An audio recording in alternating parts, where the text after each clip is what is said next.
The Forsytes Continues, dramatised from the novels of John Galsworthy by Lynn Coughlin, with Jessica Raine, Joseph Millson and Juliet Aubrey. Spring 1920, and Soames Forsyte walks from his Knightsbridge hotel to his cousin June's gallery in Cork Street. Really? He remembers the London of 1860, brought along as a child between the crinolines to stare at the dandies riding with a cavalry seat in the Row. More nonsense. Now, only the trees are the same. At the gallery, he pays his shilling, picks up his catalogue and goes inside. He finds himself looking at a large canvas with a great many tomato-coloured blobs. I suppose that's meant to be satiric. Forgive me, sir. I think you've dropped your handkerchief. Oh, yes. Thank you. What do you think about this Juno, sir? Wouldn't you say we're rather having our legs pulled? You're not one for the new satire, then? I'm afraid I rather like to take an interest in beauty, sir. Glad to hear it. That's rare these days. You and I are the last of the old guard, sir. If you really care for pictures, here's my card. Thank you, sir. I can show you some quite good ones any Sunday if you're down the river and care to look in. Awfully nice of you, sir. My name's Mont. Michael Mont. Why on earth did I do that? Then a young woman and a young man arrive, and this is how it begins, all over again. Come and look at this one, Mum. Irene. And that must be her son. I say, is this by one of Aunt June's lame ducks? John, I think it must be, darling. I've never heard her use that word. It is a caution. The boy's good looking.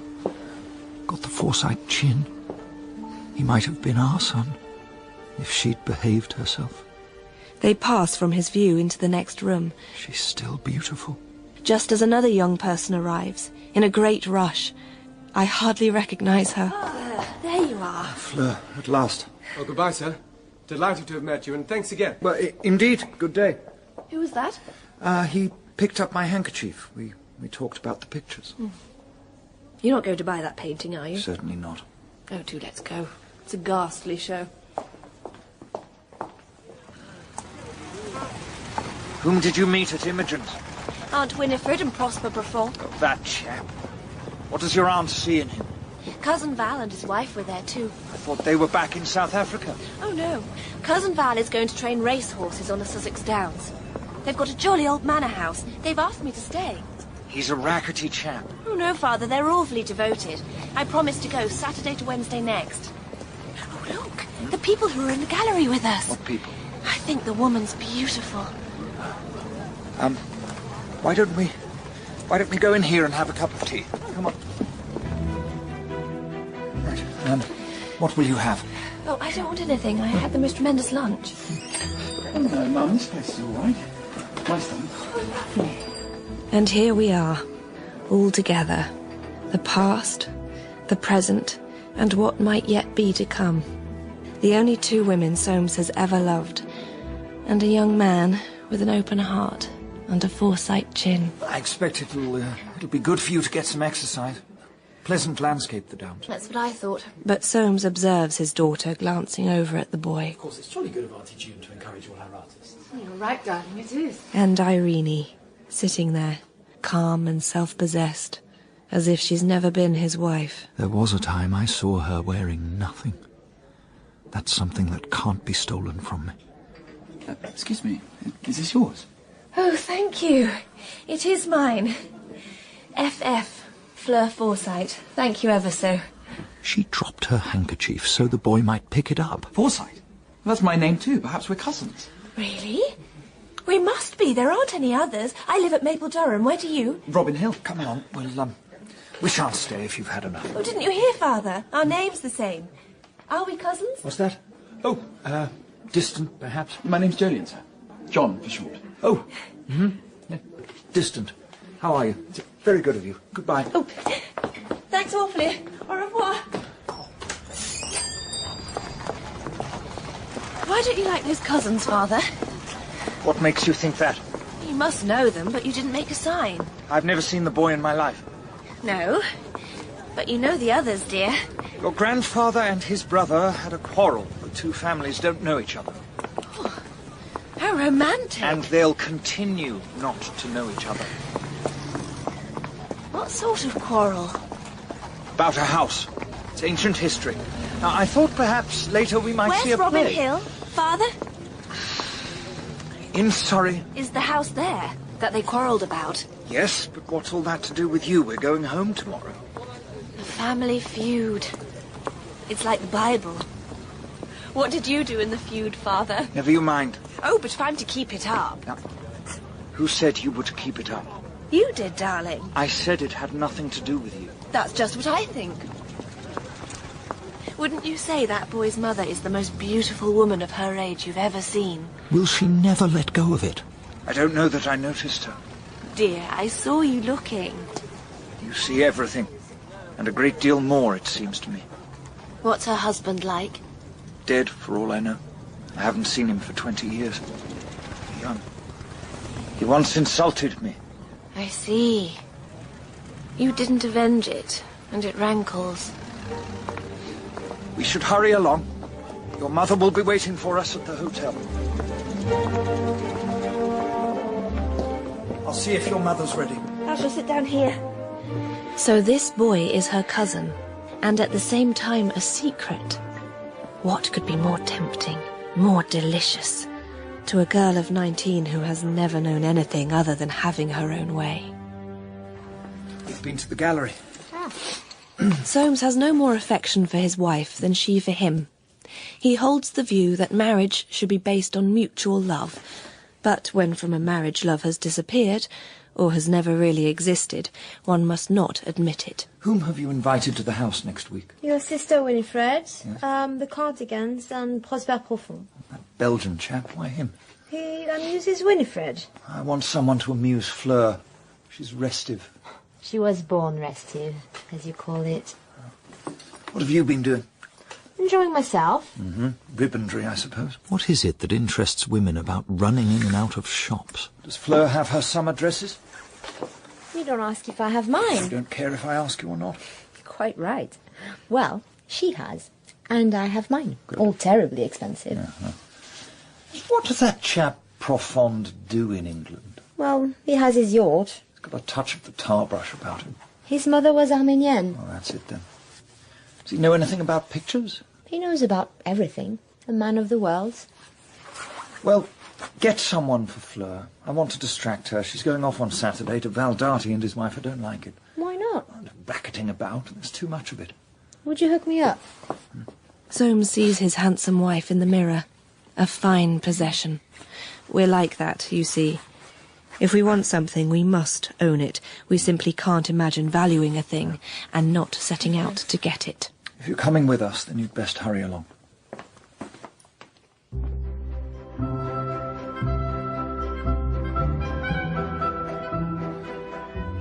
Joe, dearest. What is it, my love? We had an encounter today with Soames. Soames? He and his daughter were in the gallery, and afterwards at the confectioner's where we had tea. It is a late spring evening at Robin Hill, the house that Soames built long ago for Irene, the woman he loved but could never possess. Now she lives in it with Joe and their son, John, whose birthday it is today. He is just 19, the beloved child of their union. How did he look? Grey, but otherwise much the same. And the daughter? Pretty. At least John thought so. You didn't tell him. No. But John knows the name. Was June there? Did she say anything? No, but it was all very queer and strained. John could see it was. I've often wondered whether we've been right to keep it from him. He'll find out someday. When you were 19, what would you have thought of your mother if she had done what I've done? I think I'd better tell John before he gets to know No, otherwise. not yet. Not if you don't wish it. He'll be away from London for the next few weeks anyway. The change will do him good. Can you really see our boy a farmer? think so, if he set his heart on it. And Holly is just the right person to invite him to stay. She'll help him make his mind up about what he should do in a kind and interested way, I'm sure. You're right. He's a good boy, and he'll do well. The most important thing is that he's happy. As we are, my love. But later that night, Joe writes to his daughter to make sure Irene's wishes are fulfilled. John lies in bed in the room which was once his day nursery. Oh, Fleur. He's in love. Some people don't believe in love at first sight, but that is only because they have never experienced it. F.F. Fleur Forsyte. Thanks awfully. Au revoir. Au revoir, Fleur.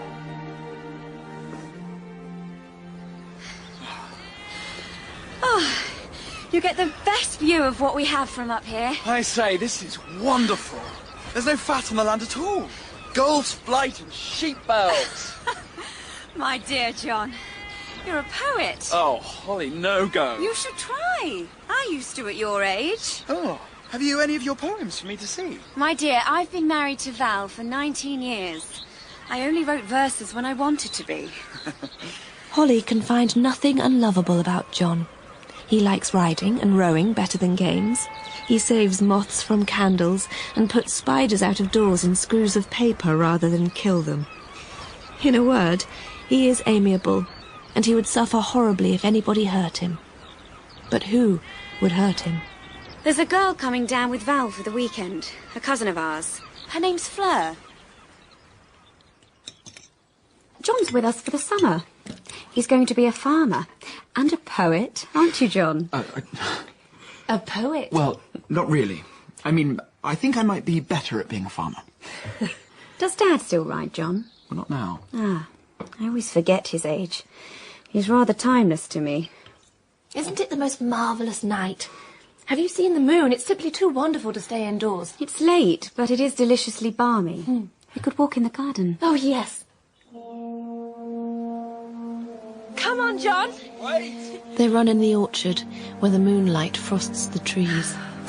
There you are.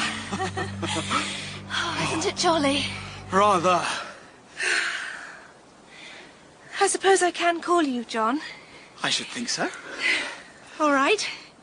But you know there's a feud between our families. Feud? Why? It's ever so romantic and silly. That's why I pretended we hadn't met when Aunt Holly introduced us. Shall we get up early tomorrow morning and go for a walk before breakfast and have it out? I hate being slow on things, don't you? Oh, of course. 6 o'clock, then. I think your mother's beautiful. Yes, she is. I love all kinds of beauty. Smell this blossom. Oh. That's better than all the orchard, I think.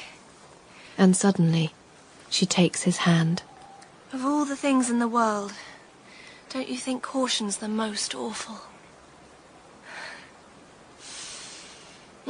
Smell the moonlight. And then he kisses her hand. That's nice and old-fashioned. You're frightfully silent, John. Still, I like silence when it's swift. Did you think I dropped my handkerchief on purpose in the confectioner's? No. Well, I did, of course. Let's go back, or they'll think we're doing this on purpose too. Come on, John. Run! The next morning they slip out while everyone is sleeping and find themselves a part of a new miraculous day. Oh, look. Up there. It's a sparrowhawk. I expect it's hungry. As am I. We've made one bloomin' error. No breakfast. Oh, here. Have some of this chocolate. Let's share it. The downs dip and rise again towards Chanctonbury Ring, and there's silver far away, the sea on the horizon. But don't you think it's wicked to keep dogs on chains? I should like to flog people who do that. A farmer near my home kept a poor dog chained up at the end of his chicken run in all weathers till it had almost lost its voice barking. I've let it go twice on the sly and it nearly goes mad with joy, but always runs back home in the end and they chain it up again. If I had my way, I'd chain that man up. But it's their sense of property which makes people chain things. The last generation thought of nothing but property, and that's why there was a war. Oh, I never thought of that. Your people and mine quarrelled about property. And anyway, we've all got it. At least I suppose your people have. Oh, yes, luckily. I don't suppose I shall be any good at making money. If you were, I don't suppose I should like you. His hand slips tremulously under her arm. I'm not sure you'd like me very much if I really was tremendously poor. Well, perhaps not tremendously poor. Perhaps if you were just poor some of the time, in a poetic, awfully attractive sort of way. Oh, I see. Well, I shall do my best then, if it makes you happy. My God, I'm hungry now. Oh, I am sorry. John, you're rather a darling. Oh, what time is it? I haven't got my watch. We are goats. We shall be most awfully late. We only came out to get an appetite for breakfast and lost our way, see? All right. It's serious. There'll be a stopper put on us. Are you a good liar? I believe not very, but I can try. Well, you realise they don't mean for us to be friends. But why not? I told you why. The feud. Oh, but that's silly. Yes, but you don't know my father. I suppose he's awfully fond of you. I'm his only child, and so are you, of your mother. There's so much expected of one. By the time they're done expecting, one's as good as dead. Yes. Life's beastly short, and one wants to live forever and know everything. And love everybody. No. I only want to love once. You. You may kiss me, if you like. Oh, look. There they are. Wave your hat. Hello! And remember, we lost our way. Cooey! Get a little away from me and look sulky. We wondered where you were. Oh, I'm simply ravenous. John's going to be a farmer and he loses his way. Boy's an idiot.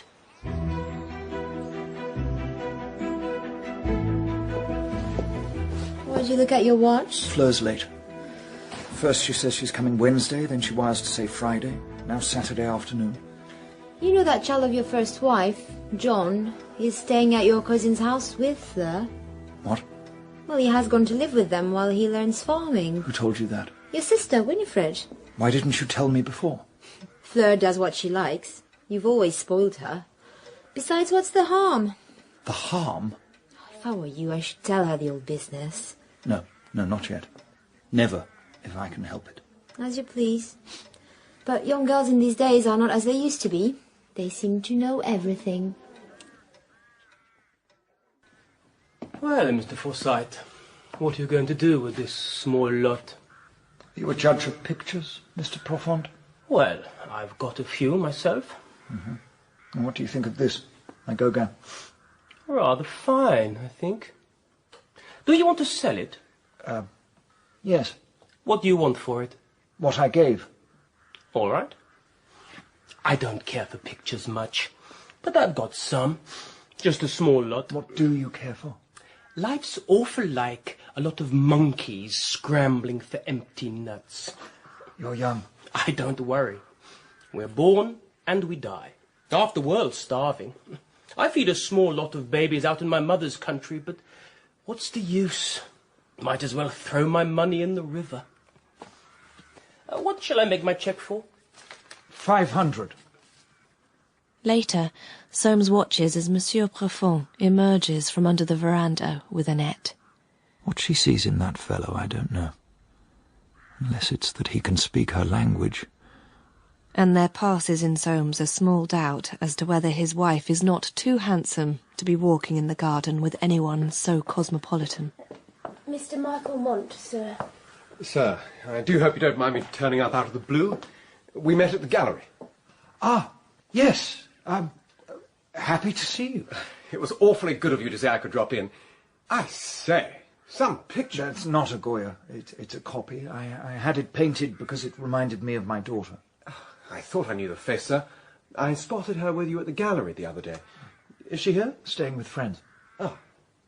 Shall we go around the pictures?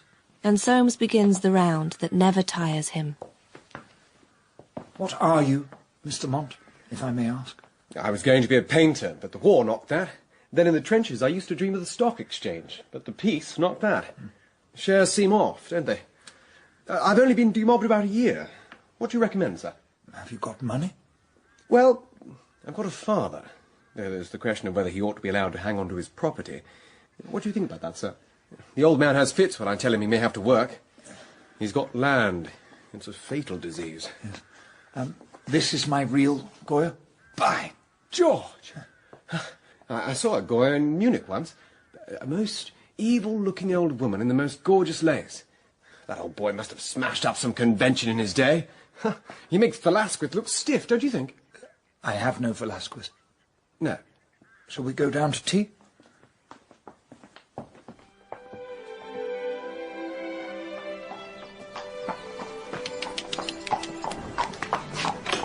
John, I'm going home on Sunday by the 3:40 from Paddington. If you were to go home on Saturday, you could come up and take me down and just get back here by the last train. Anything to be with you, only why need I pretend? Oh, you have no instinct, John. You must leave things to me. We've simply got to be secret at present if we want to be together. When he goes home to Robin Hill, his heart is heavy because Fleur has told him that he must keep the truth of his feeling from his mother, from whom he has never kept anything. So you've seen our little friend from the tea shop at Holly and Val's. What is she like on second thoughts? Oh, awfully jolly, Mum. He turns to look at her, but something in her smiling face stops the words bubbling up in him. Those cypresses your grandfather planted are done wonderfully. I wish you'd known him, John. Was he still alive when you married Father? No, he died in 92. Tell me about the family quarrel, Mum. Oh, that's for your father someday, if he thinks fit. Then it was serious? Yes. Father says we may go to Italy, you and I, for 2 months. Would you like that? A fortnight ago it would have been perfection. Now the idea fills John with dismay. He feels the sudden suggestion has to do with Fleur. Oh, yes. Only, I don't know. I've only just begun at farming. I'd like to think it over. Yes, dear. Think it over. But Italy with you, it would be nice. Do you think we ought to leave Father? He suggested it. Well, he thinks you should see Italy at least before you settle down to anything. They want to keep him from his love. Good night, darling. Have a good sleep. But it would be lovely to have some time with you.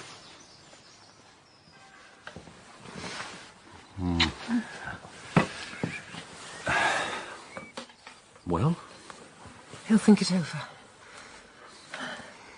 Oh, Joe. You'd better let me tell him. After all, John has the instincts of a gentleman. He has only to understand. He can't understand. That's impossible. I believe I could have, at his age. You were always more of a realist than John, and never so innocent. It's queer, isn't it? You and I would tell our story to the world without a particle of shame, but our own boy stumps us. We've never cared whether the world disapproves of us or not. John would not disapprove of us. How could he ever understand about Soames? And then people would tell him that I'd disgrace myself. They'd speak of Phil. My darling, you loved Bassini. There was no crime. Joe, what does John know of life? He's in love, and he'd say, my mother once married without love. How could she have? Then look how she behaved. He'll never think of me the same again. Give me your hand. Why on earth were we born young? If we were only born old and grew younger year by year, we should understand how things happen and drop all our cursed intolerance. But you know, if the boy really is in love, he won't forget, even if he goes to Italy. Let me try anyway. As you will, my love. It is 2 years since Joe learned that his heart is in a poor way. He keeps the news from Irene. She will take John to Italy, and he will give no sign of his own longing for them to remain, to stay close.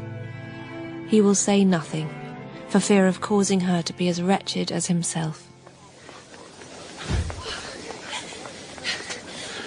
class. Corner seats opposite. Right you are, miss. John! There you are. Hello. They want me to go to Italy with Mother for 2 months. Oh. Well, you must go. Go? Of course. 2 months, it's ghastly. They think you'll have forgotten me by then. We'll meet in the National Gallery the day after you get back. But suppose you've forgotten me? I never let go. Do you? Never. Will you write to me? No, we mustn't allow them to know we're in touch. But you can write to me at my club. Quick, kiss me while we're alone in this carriage. Her lips meet his, and though their kiss lasts only a few seconds, John's soul leaves his body and goes far beyond. And her sigh seems to him the most precious he has ever heard, an exquisite declaration that he means something to her. 2 months isn't really so long. Oh, but Fleur... This is just what we want, to convince them, don't you see? If we're just as bad when you come back, they'll stop being ridiculous about it. You are extraordinary. I know exactly what we'll do. When we get to Reading, Father would have sent the car. You must leave the station first. No one must see us. I'll meet you down at Caversham Lock. I say, it's all rather cloak and dagger. Do you really think I'm extraordinary? Completely. Oh, Fleur.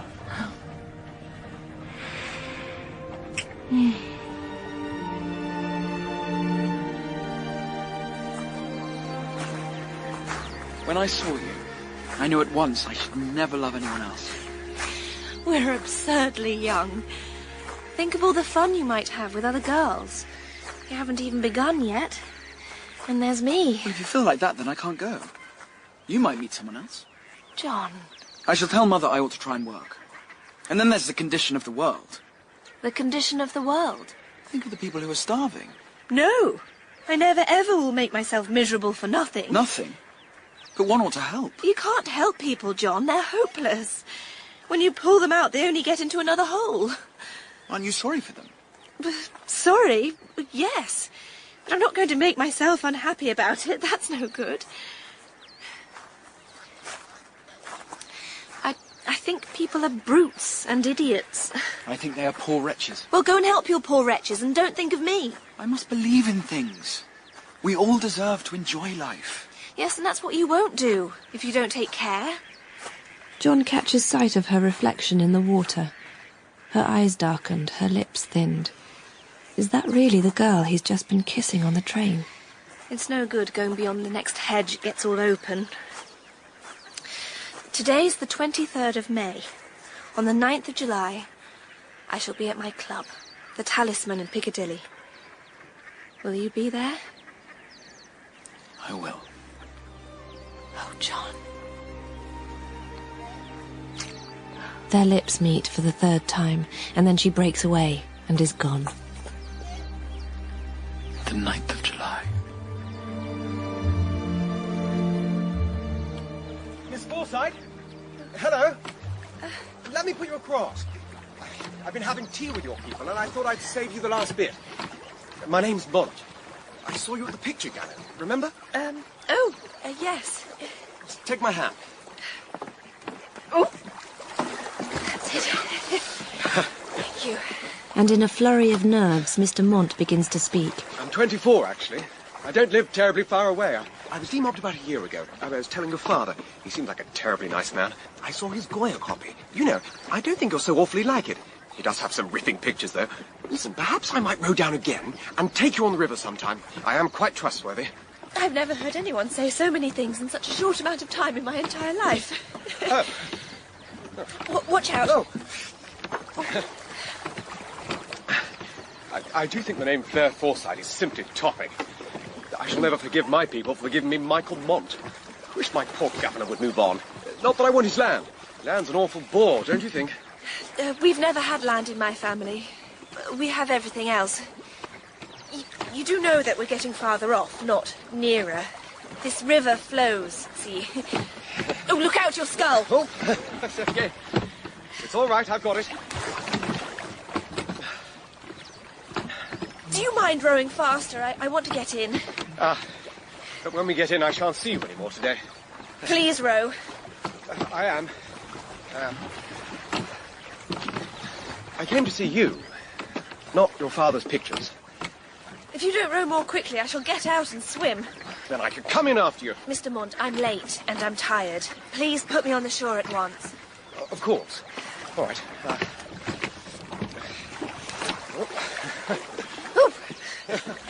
Careful, you'll fall out. Oh! I'm all right. Steady. Yeah, let me help you. Thank you, I can manage perfectly well. Goodbye, Mr. Mont. Yes. Goodbye, Miss Forsyte. Fleur reaches the veranda and is just passing in when she is stopped by the sound of voices. Her mother and Monsieur Profond. I do not know, Annette. Does her father know that Monsieur Profond calls her mother Annette? All right. I shall take a small stroll. À demain. Ah, there you are, Fleur. Your father is beginning to fuss. What's she going to do tomorrow, Mother? Oh, tomorrow I go up to London with your aunt. I see.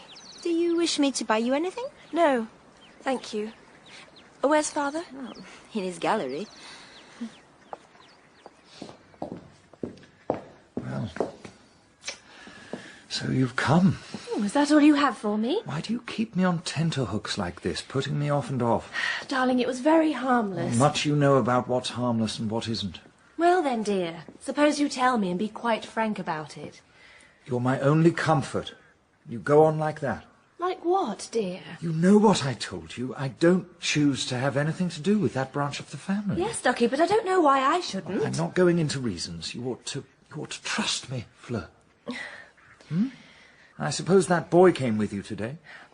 Will it make you any happier if I promise not to see him for, say, the next 2 months? 2 months, 2 years, 20 years, more like. Don't delude yourself, Fleur. Father, what is it? Don't tell me that you're foolish enough to have any feeling beyond a whim. That would be too much. Some hint of danger causes her to draw back. A change in her father she's never sensed before. No, of course not. Oh la la, what a small fuss, as Monsieur Profond would say. Father, I don't like that man. You don't? Why? Nothing, just a feeling. Well, you're right. I don't like him either. Oh, there he is, in the garden. I hate his shoes. What? They don't make any noise. Isn't he like a great cat prowling? The heat of the day still lingers. The girl looks from the window at the river flowing all the way to London. John will be there by now. Is he thinking of her too? I shan't sell Profond, my Gauguin. I don't know what your aunt sees in him. Or Mother. Oh, your mother. I'm going to dress. Very well. And as the moon rises, it embraces all the desires, intrigues, passions, longings and regrets of men and women. Cattle graze in the meadow, feeling with their tongues for grass they cannot see. Pheasants in the tall trees of the Pangbourne woods and the sparrow of Mayfair all make a dreamless night of it, soothed by the lack of wind. Alone at Robin Hill, Jo finds the solitude intolerable. June has decided to visit her father and help him in any way she can. Problems with the teeth can often lead to boils. I never have boils, and my teeth, I feel sure, will last my time. Are you quite sure that taking John away will make him forget Fleur? It was Irene's decision. I know if it were left to you, you would simply tell John everything. I might, but because I know he must find out, which will be worse than if we told him. Then why don't you tell him? My dear, I wouldn't for the world go against Irene's instinct. He's her boy. Well, I think it's very weak of you. I dare say. I dare say. Is that your favourite Goya, John? John and Irene have been in Spain for more than 4 weeks. La vendimia. It means the harvest, yes. It's awfully good. Your father was always very interested in Goya. I wonder if he saw this when he was here in '92. 9 years before John was born. What had been the previous existence of his father and mother? If they had a right to share his future, surely he had a right to share in their pasts. You were quite right to suggest Spain, my darling. It's a beautiful country with so much for us to do.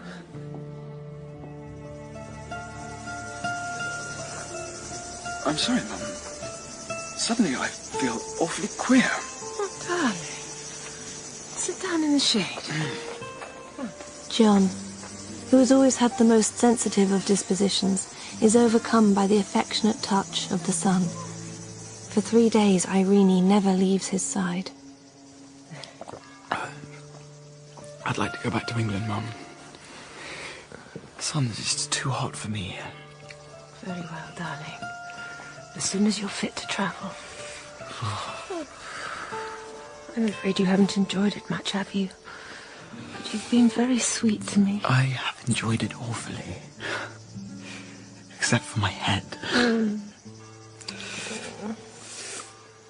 They reach London, having been away 6 weeks and 2 days, without a single allusion to the subject which has hardly ever ceased to occupy both their minds. How do you do? I'm a cousin of your father's, June. Oh, yes. You have the gallery. That's right. Is your father in? He's gone for a walk. Your name's Fleur, isn't it? I've heard of you from Holly. The instinct to couple, so starved within herself, is always at work in June. It comes from the memory of her own loss, of Philip Bassini, who was taken from her forever. What do you think of John? He's quite a nice boy. I never knew we were cousins. We met after visiting your gallery. Why have you come? I thought your father might like to know about our next exhibition. I wish you'd tell me why our families don't get on. You know, the surest way to make people find out the worst is to keep them ignorant. My father's told me it was a quarrel about property, but I don't believe it. We've both got heaps. Is there anything between you and John? Because if there is, you'd better drop it. If there were, that isn't the way to make me. I like you, but I don't like your father. We may as well be frank. I'm 2.5 times your age, but I quite sympathise. It's horrid not to have one's own way. I really think you might tell me. It's not my secret. But I'll do what I can, because I think you and John ought to be told. And now I'll say goodbye. Next time you're in London, come and see me. This is where I live, but I shouldn't tell your father you're coming. It's not for me to disagree, but that's all quite beside the mark. This is a matter about how she feels. And what about how John and Fleur feel? Oh, my dear June, it's not as simple as all that. If they prove to be really fond of each other, why should they be made unhappy because of the past? Because it's asking us to see John joined to the daughter of a man who once owned his mother as a Negro slave was owned, who possessed her against her will. It's no good mincing words. I want it clear once and for all. And now I mustn't say any more. I shall make myself ill. Joe puts his hand over his heart and looks out over the River Thames. And June, who never sees a hornet's nest until she has put her hand into it, is seriously alarmed. She goes to him and slips her arm through his. Dad. And she rubs her cheek against his shoulder, saying nothing more. Beside the same river, but at Maple Durham, the home of Soames Forsyte, there is music and entertainment for the guests. You should dance with Michael, Fleur. Get some exercise. I've already walked today, Father, and I've eaten a tremendous dinner. Your mother appears to be well entertained. You dance very well, Monsieur Profond. Merci, Madame Forsyte. As one might look on an American river, knowing that perhaps an alligator is lying just beneath the mud, so Soames looks on the river of his own existence, aware of Monsieur Profond, yet refusing to see. He has, at this time in his life, practically all he wants. Fleur seems to be enjoying herself. She has always loved music, as I do. I hope you're not catching a chill. No. Aren't you going to dance, Father? Oh, Fleur, go upstairs and get your father a handkerchief.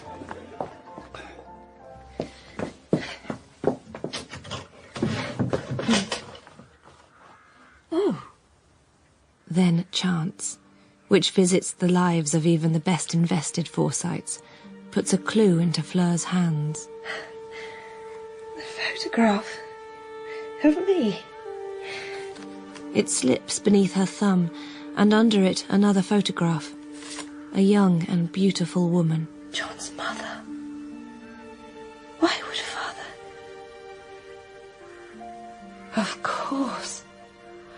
Soames must have loved her once. That's the secret. And if her father once loved this woman enough to keep a picture all these years, then how can he not understand her love for John? I do love John. And however long I live, I know I'll never change.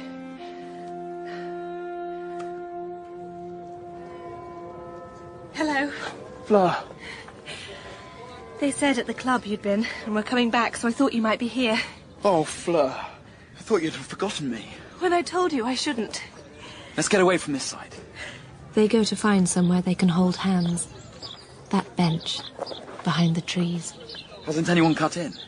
There is a young idiot, but he doesn't count. You know I've had sunstroke. Really? Was it interesting? No. Mother was an angel. Has anything happened to you? Nothing. Except that I think I found out what's wrong between our families, John. I believe my father wanted to marry your mother, and your father got her instead. Oh. I came on a photo of her he had kept all this time. If he was very fond of her, that would have made him pretty mad, wouldn't it? She must have loved my father best. And what if they were engaged? It may have been a great shock. She may have behaved badly to him. People do. Not my mother. I don't think we know much about our fathers and mothers. We just see them in the light of the way they treat us. Isn't there anywhere we could be alone? Only a taxi. Let's get one then.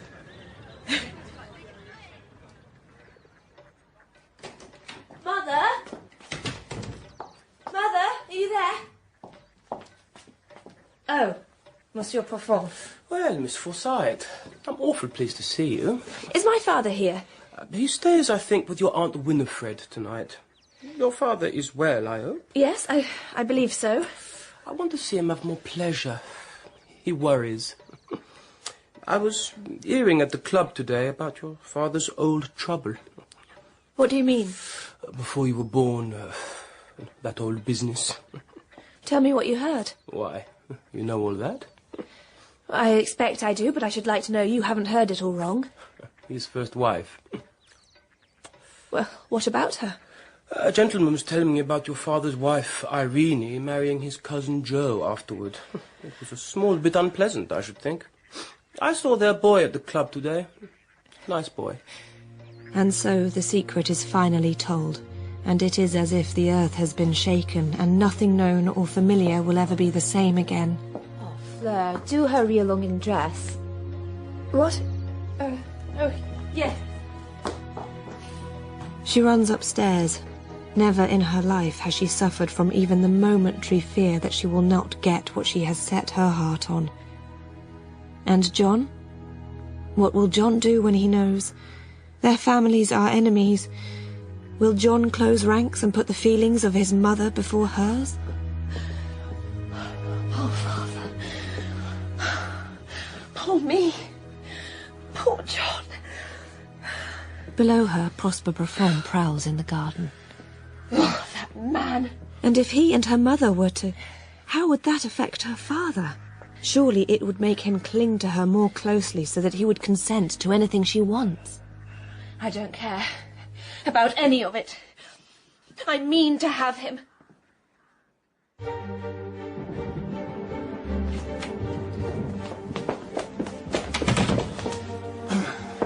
Thank you. Miss Fleur at home? She's staying up in London, sir. Soames arrives home on a July day, when the air is heavy with midges biting and thunder. There's a letter for you, sir. Taking his letters, he goes up to his dressing room to cleanse himself of London. Sir, I feel it my duty... He looks for the signature. There is none. I feel it my duty to inform you your lady is carrying on with a foreigner. These foreigners are all the same. Sack the lot. This one meets your lady twice a week. You see if it isn't true. The sensation with which Soames drops the letter is similar to that he would have had on entering his bedroom and finding it full of black beetles. He will not be forced into another scandal. However he decides to deal with this matter, he will do nothing that might injure Fleur. Ah, Mont. I thought Fleur would have been back, sir, but I'm glad she isn't.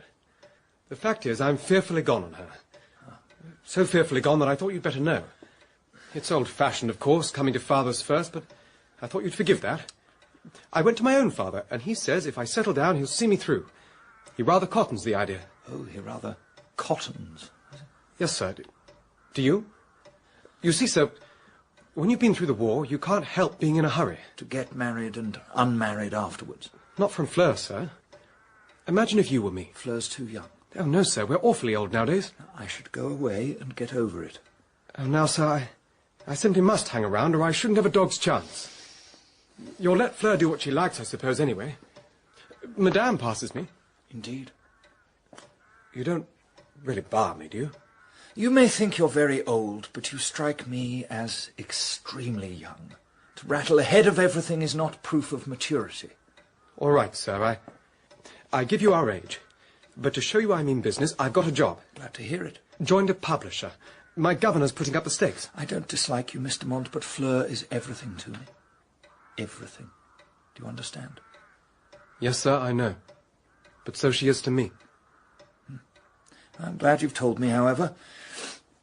And now I think there's nothing more to be said. I know it rests with her, sir. It will rest with her a long time, I hope. Good night, Mr. Mont. I shan't tell Fleur what you said. I really could knock my brains out for want of her. Yes, I dare say. The younger generation. I want fair sailing for Fleur. Nothing else matters at my time of life.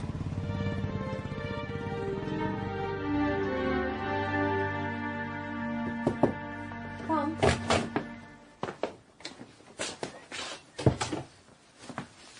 I've had this. It's torn, but you can read it. Dirty. I quite agree. Degrading. Is it true? And what if it were? Is that all you have to say? What is the good of talking? So you admit it? I admit nothing. Do you remember what you were when I married you? Working at accounts in a restaurant. Do you remember that I was not half your age? I'm not going to bandy words. I require you to give up this friendship. I think of the matter entirely as it affects Fleur. Fleur? Yes, Fleur. She's your child as well as mine. No, it is kind of you to admit that. Are you going to do what I say? I refuse to tell you. Oh, then I must make you. No, Soames. Do not say things that you will regret. What? There will be no more such letters, I promise you. That is enough. When two people have married and lived like us, Soames, they had better be quiet about each other. There are things one does not drag up into the light for people to laugh at. You are getting old. I am not. You have made me very practical. I require you to give up this friendship. And if I do not? Then I will cut you out of my will. Oh, you will live a long time, Soames. You are a bad woman. Living with you has killed things in me. It is true. But I am sensible, that is all.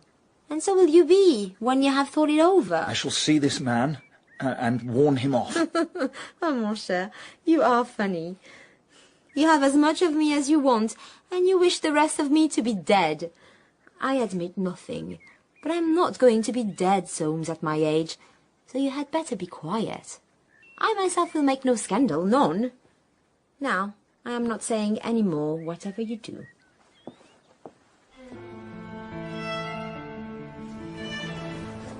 That night, Soames goes to his wife's room, and she receives him in the most matter-of-fact way. It's as if there has been no scene between them, and he returns to his own room with a curious sense of peace. If one doesn't choose to see, one needn't. Hello, June. Fleur. What a jolly little duck of a house. You come about John? You said that you thought we ought to be told. Well, I found out. Oh, not nice, is it? Well, what are you going to do? I don't want John to suffer. I must see him at once to put an end to it. You're going to put an end to it? What else is there to do? Oh, I suppose you're right. But I could never have done it myself. I can't take things lying down. People will assume I'm in love. Well, aren't you? I might have thought I was. What do you want me to do, then? Could I see John tomorrow here? He'd come if you asked him. And perhaps afterwards you'd let them know quietly at Robin Hill that it's all over, and they needn't tell John about his mother. All right. All right now. If you're not in love, there's no more to be said.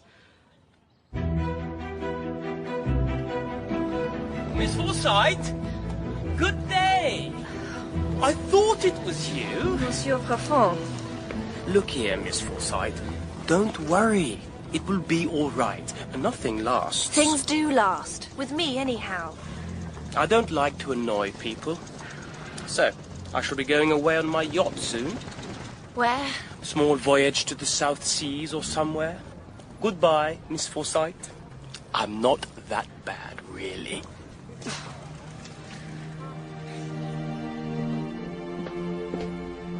Fleur. Come in, John.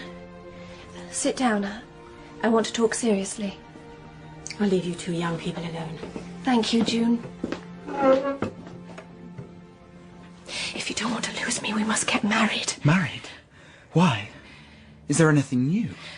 No, but they mean to stop us. I can tell by the way my father looks every time I try to talk about it. I can't see how they can feel like that after all these years. He'll never change his mind. I know that now. And your mother feels the same. They won't allow us to be together, even after Spain and doing everything that was asked of us. Perhaps you don't love me enough. Not love you? Then make sure of me. Without telling them? Not till after. It would hurt Mother dreadfully. You've got to choose. But why not tell them? They can't really stop us, Fleur. They can, you know. How? We're utterly dependent by putting money pressure and all sorts of other pressure. I'm not patient, John. But it's deceiving them. You can't really love me or you wouldn't hesitate. Look, I've planned it all out. We've only got to go to Scotland because we're too young to get married here. And when we're married, they'll soon come round. People always come round to facts, don't you see, John? But to hurt them so awfully. All right, then let me go. No, I expect you're right. But I want to think it over. Don't look like that. I only don't want to lose you, John. You can't lose me so long as you want me. I can. Fleur, do you know anything you haven't told me? No. Oh, John. She has burnt her boats, but what does it matter if she gets him? He will forgive her later. I want to make sure. I want to make sure. Promise me we'll be together. It's like hitting them. I must think a little, Fleur. I really must.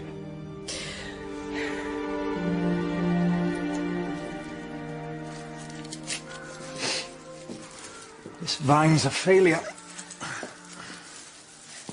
I thought you might be here. I've had young Mont come to see me. He asked me something about you. Oh? How do you like him, Father? He's a product, like all these young people.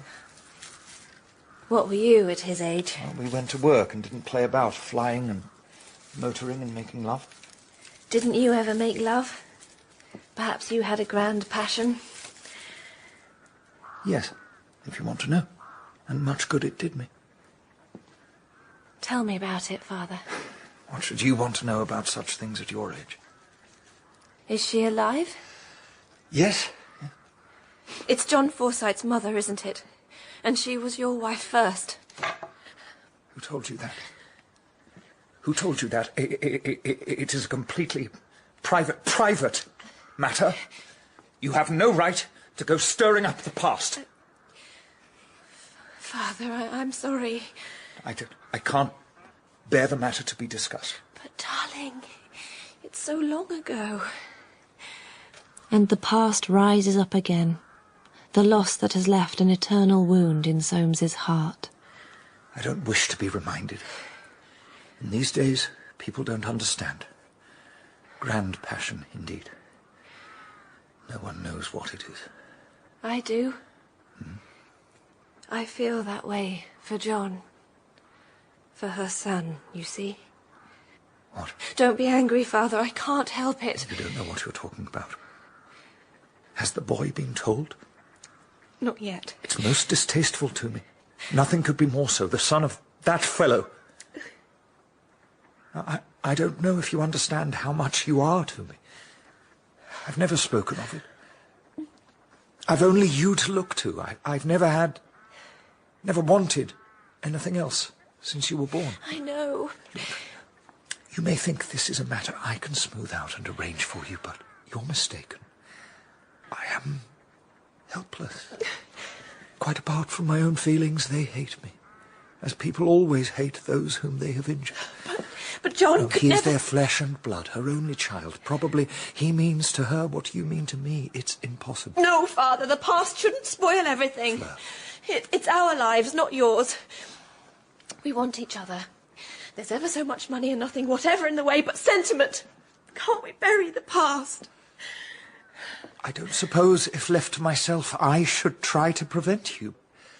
Well, I must put up with things, I know, to keep your affection, but it is not I who control this matter. Oh, help me, Father. You can. You know you can. I am the impediment. You have my blood in your veins. Now, if you persist with this, you'll have only yourself to blame. Don't be foolish, my child, my only child. I don't believe it. You can help me, and you choose not to. How can the past be allowed to ruin our lives? Are we to be unhappy too because you were... Fleur! Fleur! Fleur!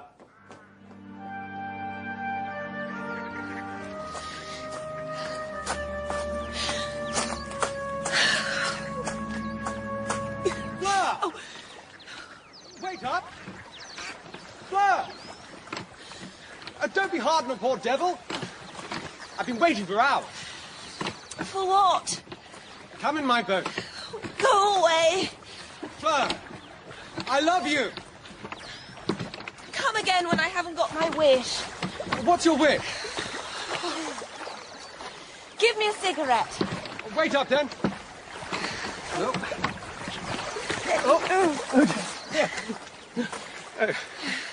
I don't think I'm a natural in boats. Here. Thanks.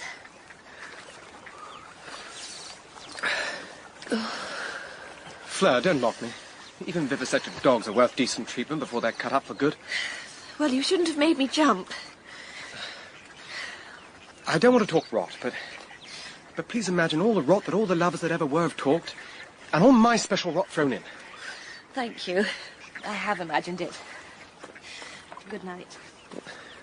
Fleur! Also ran Michael Mott.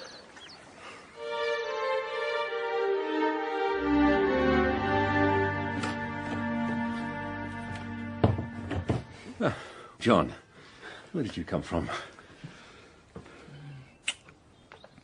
I came home to tell you something, Dad. Well, sit down, old man.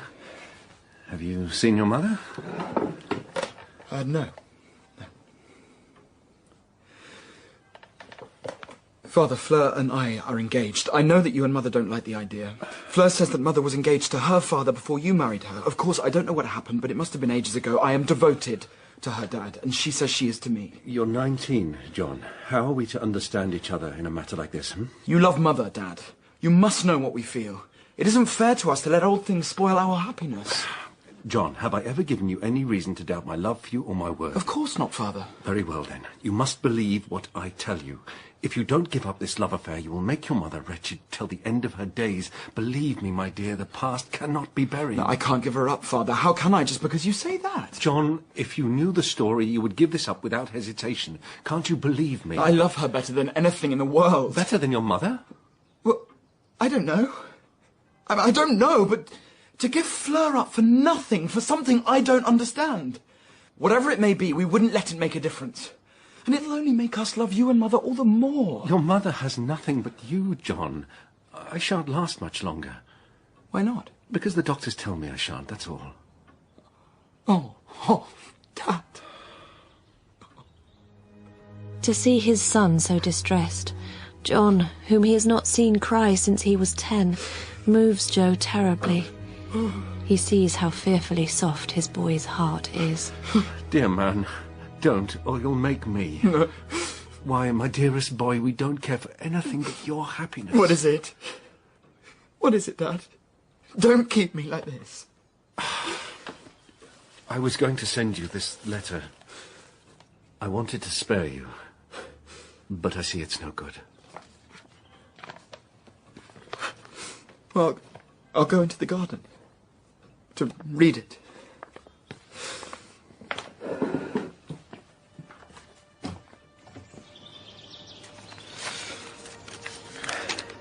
My dearest boy, your mother was only 20 when she married Fleur's father, Soames. Within a week, she knew the terrible mistake she had made. Joe remembers Irene saying to him once, there was never anyone more loving and lovable than John. Poor John. And Joe gets out of his chair and goes to the window. If he can take any help to his son now, he must. John? John! After 5 years of marriage to Soames, a marriage that was a torment to your mother, she met a young man who fell in love with her. Soames Forsyte, the father of Fleur, one night, at the height of your mother's passion for this young man, forcibly reasserted his rights over her. Oh, Mother. The young man died when he heard of it. Whether he committed suicide or was run over in his distraction, we never knew.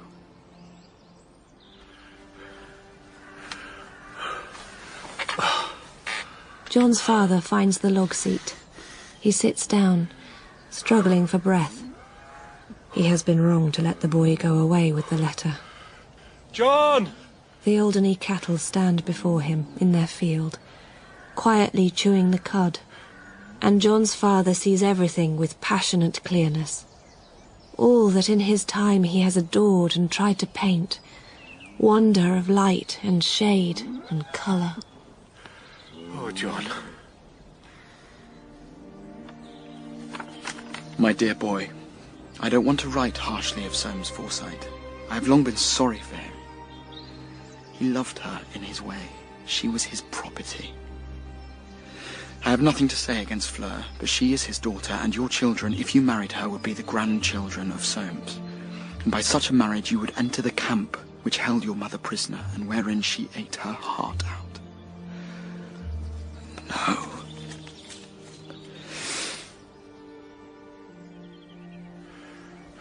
Joe remains on the log seat, where he sat the Sunday he came back from Paris, when he realised that Irene had become the world to him. I must find John. All the beauty of the afternoon, the tall trees and lengthening shadows.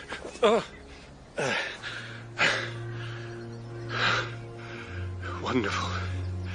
These woods. Up towards the house, the thick, blessed cool, the old swing. Jolly. Holly. John.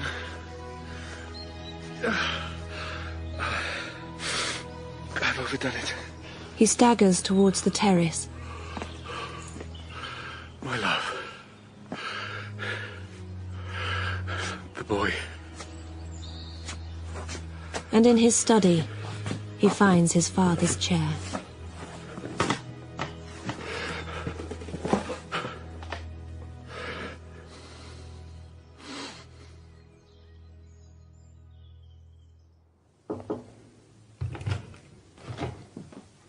John? Come in, Mother.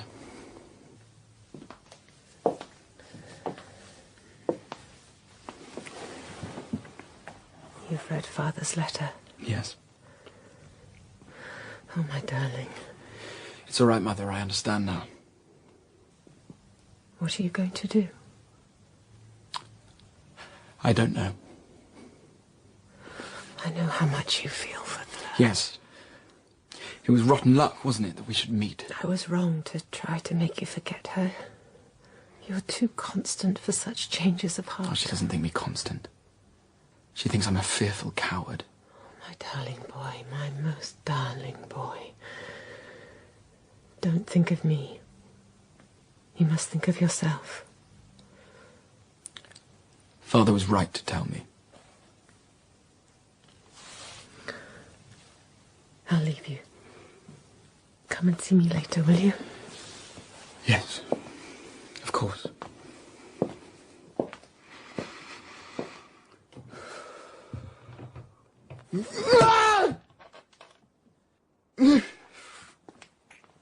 He curls into a sort of ball, like a hedgehog in the corner of the room.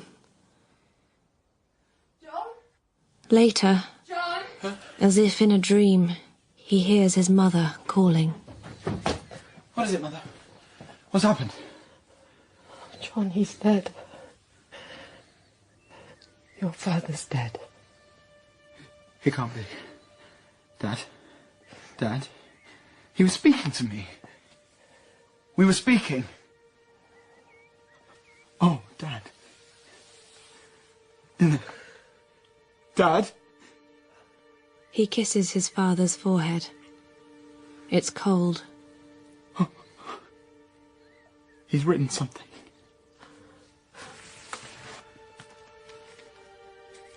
Irene. He's written your name, Mum. Why wasn't I with him?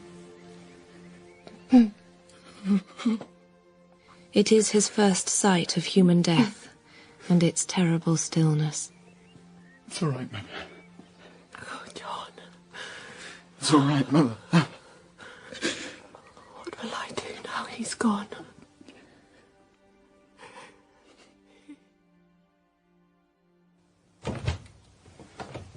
Later, when everything is done, John goes to his father's room alone. Dad? It's me. John. He searches Joe's face, which has never looked angry, and remembers something he once said. To be kind and keep your end up. There's nothing else in it. How wonderfully his father had lived up to that. Oh, Dad, I wish the last time we spoke. I'm sorry to have brought you so much trouble. Is it possible something of his father's consciousness might still be in the room? Dad? His grandfather's picture hangs above the bed. Perhaps he is with them too. And his half-brother, Jolly, who died in the Transvaal. Are they all gathered round his bed? Goodbye, Dad. Goodbye.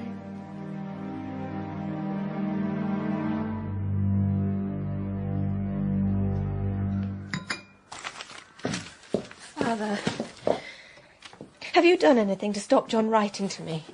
Certainly not. Perhaps you haven't seen. His father died last week.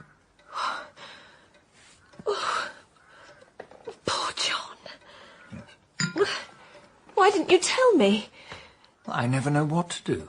You don't confide in me. I would if you'd help me, dear. Well, perhaps I shall. Oh, darling. When one wants a thing fearfully, one doesn't think of other people. Don't be angry with me. Has young Mont been bothering you again? Michael?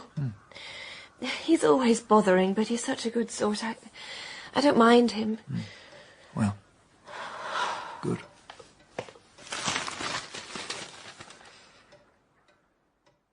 After hearing of his father's death, Fleur writes to John, and she waits and waits desperately for his reply. And then it comes. Fleur, since I saw you last, I've heard everything about the past. I won't tell it to you. I think you knew when we met at June's. She says you did. Fleur, you ought to have told me. I expect you only heard your father's side of it. I've heard my mother's. It's dreadful. Now that she's so sad, I can't do anything to hurt her more. And of course, I long for you all day, but I don't believe that we shall ever come together. There's something too strong pulling us apart. The next day, she makes her way to Robin Hill, hoping against hope that it is not too late to change John's mind. Fleur.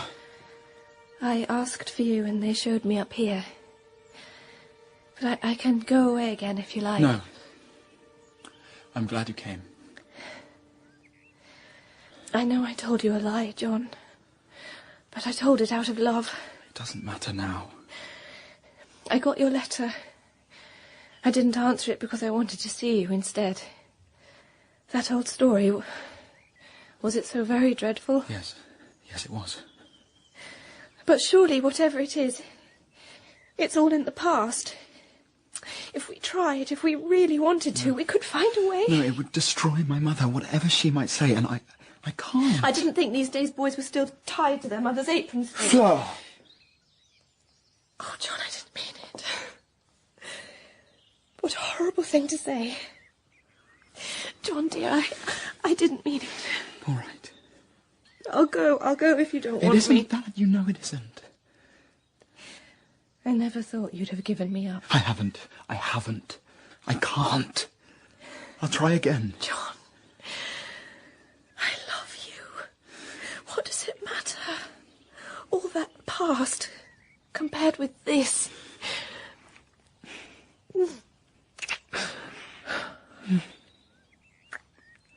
Promise me you'll try. I promise.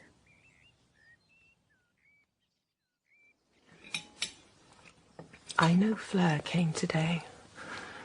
I'm not surprised. Do you think you could possibly be happy with this girl? Yes.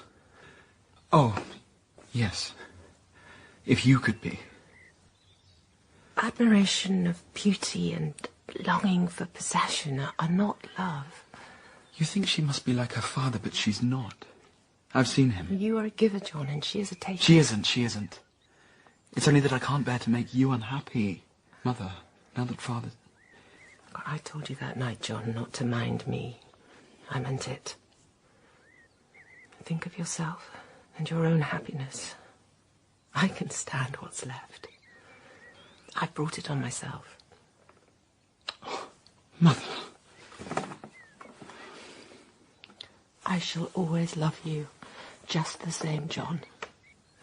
Whatever you do. You won't lose anything.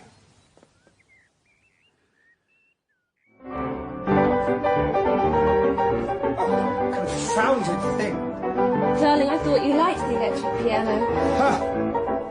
Shall I switch it off? No, not if you like it. Thank you. Let me sit by you.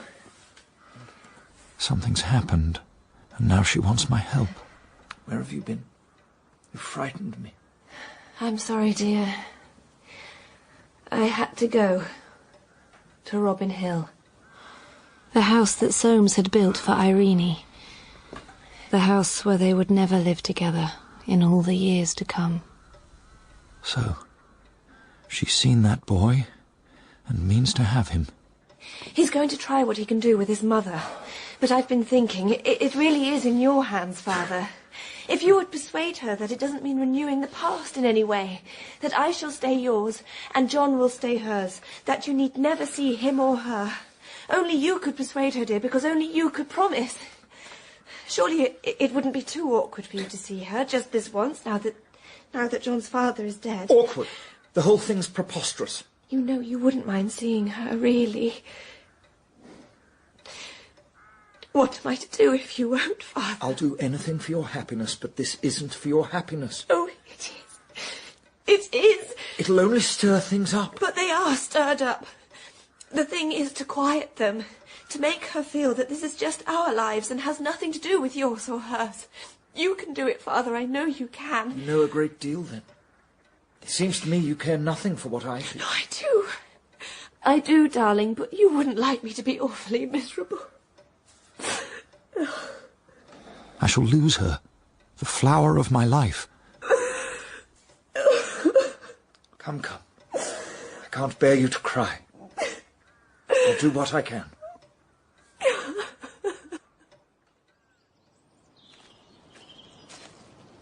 Soames walks up the lane to Robin Hill. The land rises just the same as when he first came here, when Irene was his wife and he was young. Something real about land. Land and good pictures. Values might fluctuate, but on the whole, worth holding on to. He sees the house, and suddenly his nerves begin to shake. The poplars reach up to the sky. How they've grown. I had them planted. Mr. Forsyte, madam. Soames. Irene, I apologise for coming, but this business must be settled one way or the other. Won't you sit down? No, thank you. It's an infernal mischance. I've done my best to discourage it. I consider my daughter crazy, but I've got into the habit of indulging her. That's why I'm here. I suppose you're fond of your son. Devotedly. Well? It rests with him. It's a mad notion. Yes, it is. If you had only... Well, they might have been brother and sister, and all this saved. So far as I'm concerned, you may make your mind easy. I desire to see neither you nor your son if this marriage comes about. Young people these days are unaccountable. But I can't bear to see my daughter unhappy. What am I to tell her when I go back? Please say to her, as I said to you, that it rests with John. And if this unnatural marriage takes place, you don't propose to live with them? No. What happens to this house? It will be as John wishes. This house. I had hopes when I began it. If they live in it, their children... They say there's such a thing as nemesis. Do you believe in it? Yes. Oh, you do? I'm not likely to see you again. Will you shake hands? And let the past die?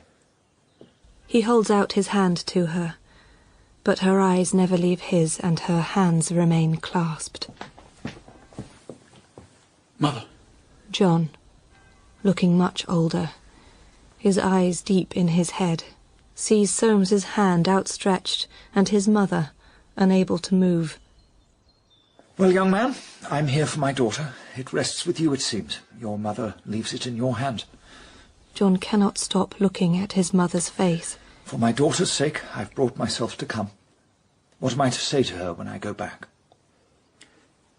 Tell Fleur that it's no good, please. I must do as my father wished before he died. John? It's all right, Mother. And John stands aside as Soames leaves. Well, at least I'm rid of those people at last. But Fleur... That boy has given her up, as his mother gave me up. What did she think was wrong with me? Wouldn't be surprised if by trying to make sure, Fleur hasn't cooked her goose. Well, Father? What? What? Quick, Father. My dear, I did my best. His mother? No, it was he. I was to tell you that it was no use. He must do what his father wished before he died. Now, come, child, don't let them hurt you. They're not worth your little finger. You didn't... You couldn't have tried. You betrayed me. Fleur. You didn't try. You didn't. I was a fool. I won't believe he could... He ever could... Only yesterday you... Oh, why did I send you? Yes, why did you? I swallowed my feelings. I did my best for you against my judgment, and this is my reward. Good night. No, wait. He gives me up. You mean that? Yes. Oh. What did you... What could you have done? have I done?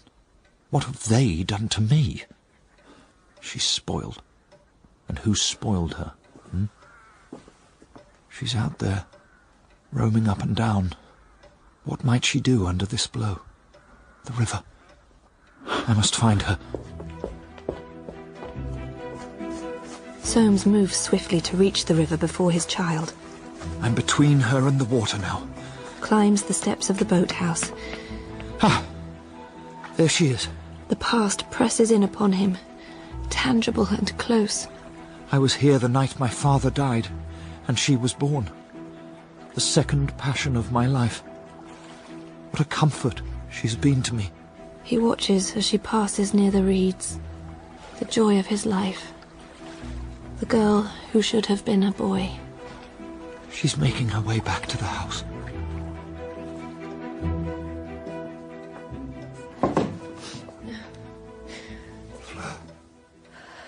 Fleur, why are you in the dark? I'll turn on some light. Don't. Please. Come, darling. Better go to bed. I'll make it up to you. Somehow. Not long after that darkest of nights by the river, Soames finds himself at the Goupiner Gallery, where Joe Forsyte's watercolours are on view. He is going to look down his nose at them. He considers Joe's passing a piece of poetic justice.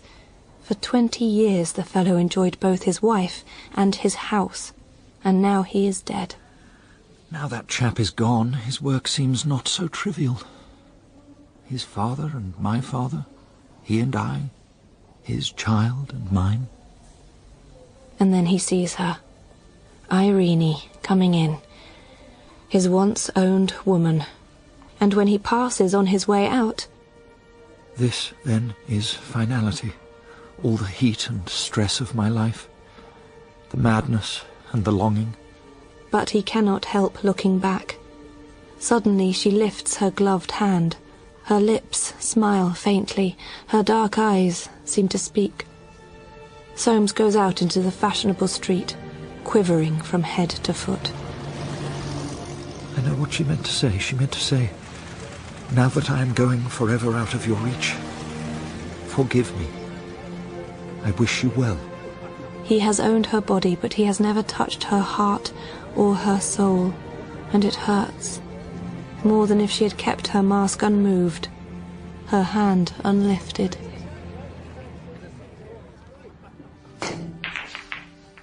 Good shot, sir. As autumn closes in, Michael is never far from Soames's family and the object of his love. The girl who is ever more distant and difficult to know. They made you a partner yet, Mont? Not for another 6 months. But I'm noticing quite a bit. It seems to me people are inclined to offer a writer as little money as they can, with the intention of being bargained upwards, when really it would be far better to offer more and, if necessary, worked out. Well, with an approach of that kind, perhaps the rest of your firm had better make haste and retire. There's a big change coming, sir. I'm sure of it. The possessive principle has got its shutters up. That old house of ownership, the way I see it, is to let. Lake Okanagan, British Columbia. Dearest Fleur, I'm not coming back to England. Bless you always. John. Bless you always. An ending so complete, so final, it makes an empty shell of the world. I go back to Robin Hill one last time, in order to know, to see that I am truly alone. The house is empty. I stand beneath a large oak tree and swear that I can live too, that I will. If John can leave me behind and not have a care what happens to me, then why shouldn't I have a life also? To be loved and thought a great deal of. A few months later, Fleur Forsyte marries Michael Mont. Finally, Forsyte money is joined to land. Soames watches as the flower of his life says her goodbyes on this last day of her childhood. How will she treat me as she leaves? I can't hope for much. Wait! Daddy. Goodbye. Goodbye, dear.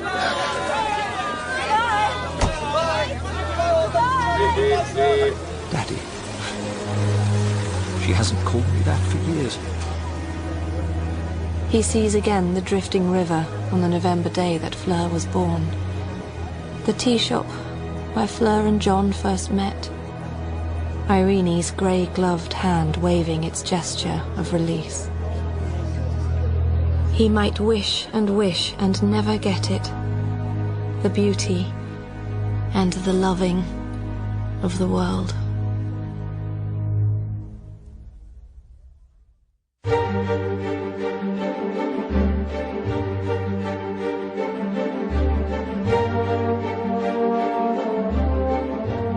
In The Forsytes Continues, dramatised from the novels of John Galsworthy by Lynn Coughlin, Fleur was played by Jessica Raine.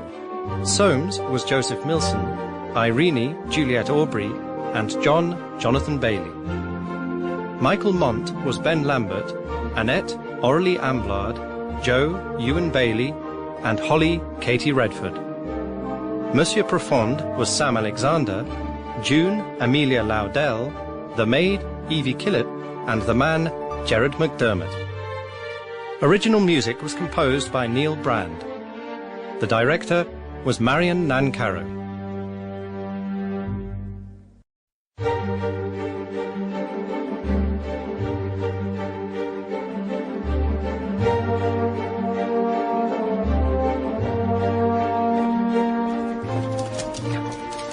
Oh, Wilfred, there you are. Where do you expect me to be? Michael and his father are upstairs looking at the new cartoons by Aubrey Green. Get in. Fleur, please. You know it's you I wish to speak to. Do you? You know the power you have. You've turned my head. Don't pretend you can't see. How would Michael like to hear that? From you, his best friend. Ugly, isn't it? Put that damn dog down.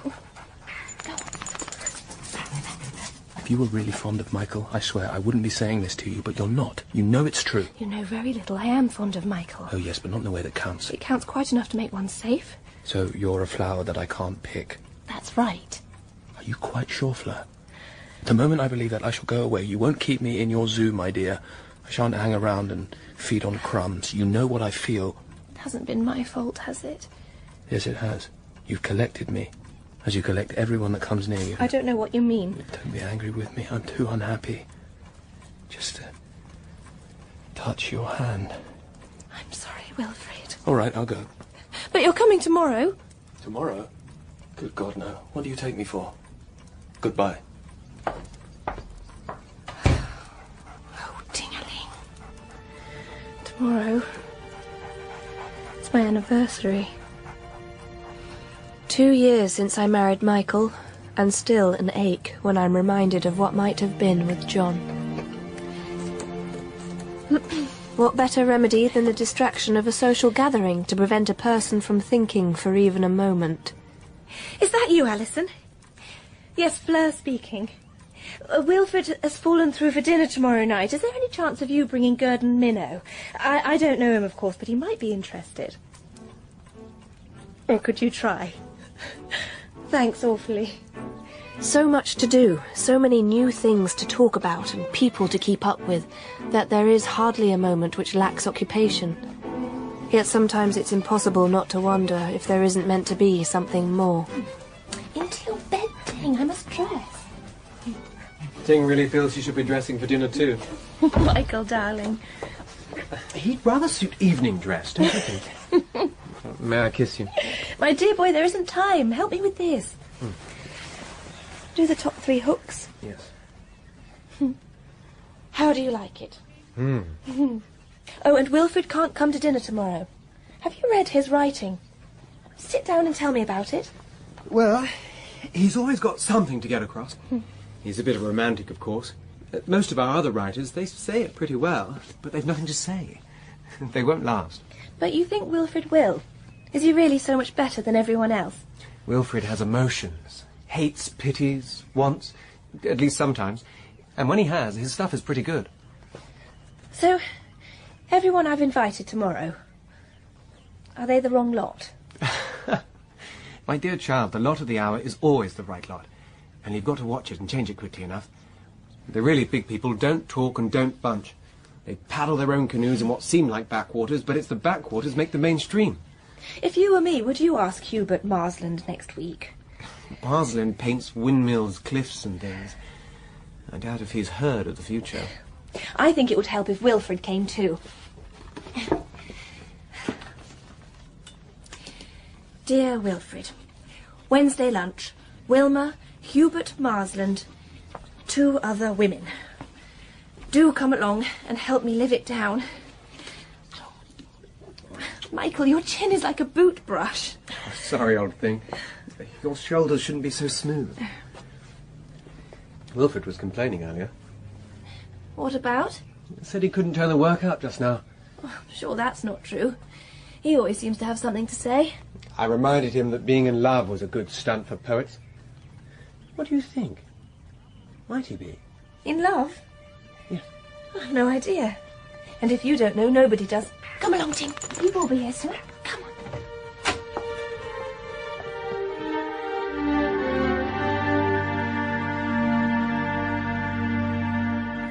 You're out, sir. Thank you.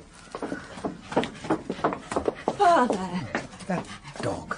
Waste of money. Dog like that. You should have a bulldog and let him sleep in the hall. No end of burglaries. Your aunt had her knocker stolen. I wouldn't part with Ting for 100 knockers. Michael's father is here already. Fleur, I have something for you. For tomorrow. Anniversary present. Darling. Now, I don't know what you'll do with it, but here it is. Oh, what a delicious thing. Venus floating on the waves, or something. Uncommon. Opal. You want a strong light on it. It's lovely. Oh, put it on then. Let's see. Oh, isn't it perfect? Huh? Thank you, darling. Now, come along. Oh.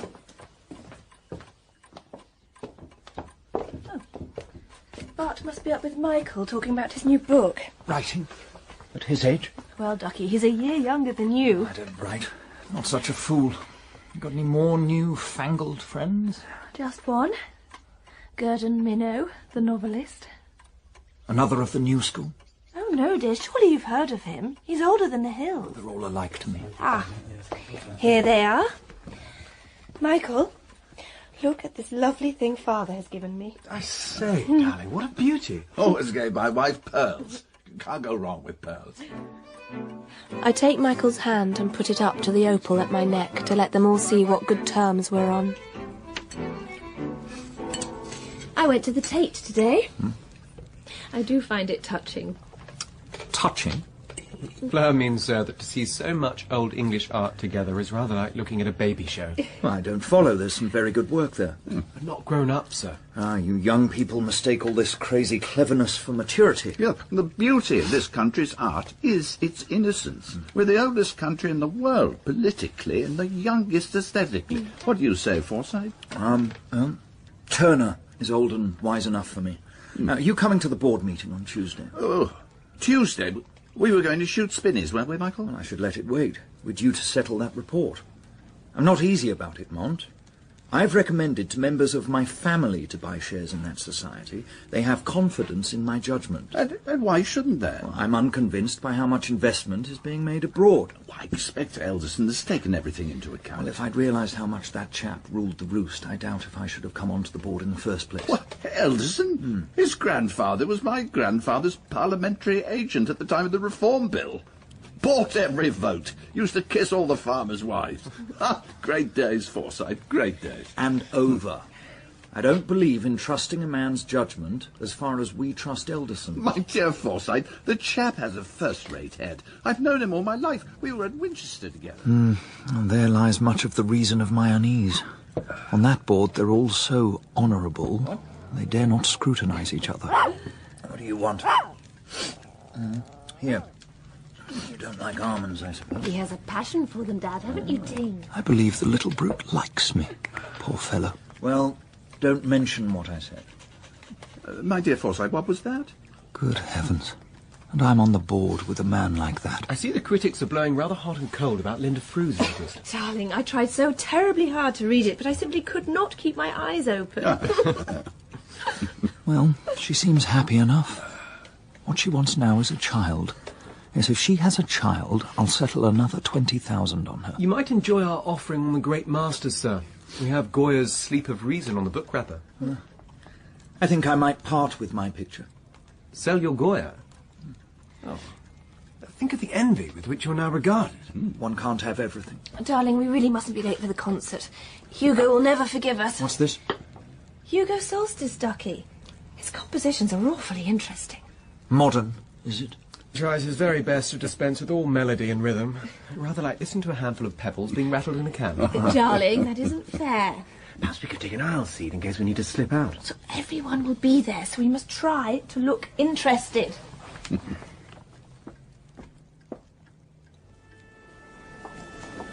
Darling, over here. Stop to speak with that new playwright Alison knows. He wants to begin writing something backwards. I'm not sure I entirely understood.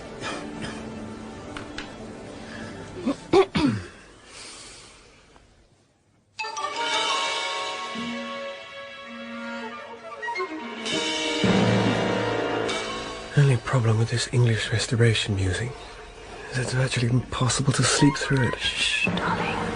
Really? I tried it once. It's rather like trying to take a nap in Liège railway station. The view from a gangway seat in the front row of the dress circle allows one to both see and be seen. Down below, in the stalls, sits a fashionable poet here, a great dramatist there. How splendid they would look against a Chinese picture in the drawing room. What, eh? 3 pieces of furniture move simultaneously on a parquet floor. Michael is a dear, and that is the secret as to why our marriage is not intolerable. Oh, my God. Half an hour. We can sleep outside. Wilfred is here too, somewhere in the darkness.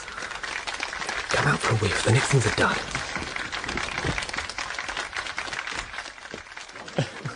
What happened to poor old Beethoven? That's what I'd like to know.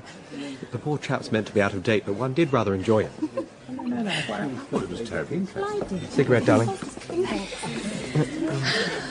Oh, darling, there's Wilfred. Oh, yes. Oh, do go and fetch him. Hello, Fleur. Isn't Hugo's latest absolutely splendid? Oh, yes, marvellous. Yes. Hello, Miss Wilfred's got the hump tonight.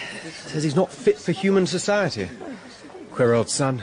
And because Michael is Wilfred's friend, he fails to see the danger, or to understand that such a silent withdrawal as Wilfred has just made can mean as much to a woman as any declaration of passionate intent.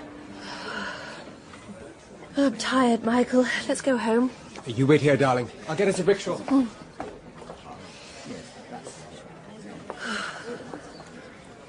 Well, Fleur, am I going east?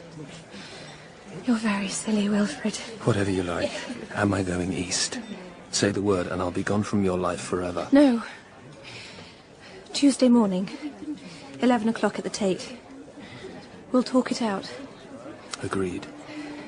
And as Wilfred turns and disappears into the night, a first little shock of reality. Is he going to be unmanageable? South Square. Right you are, sir. Rather marvellous. Not a patch on you, darling. Here, come closer. You are a sweetheart. Michael is such a dear. But Wilfred, did he mean it?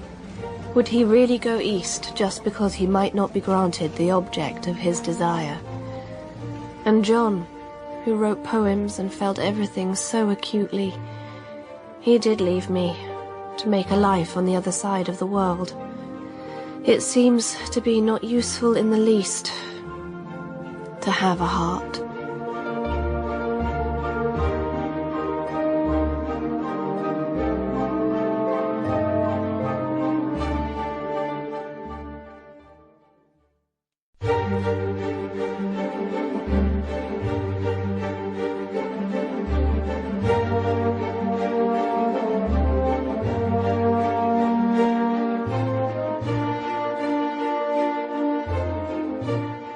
Don't you think Emily Broughton was rather splendid at dinner tonight? Aren't we, darling?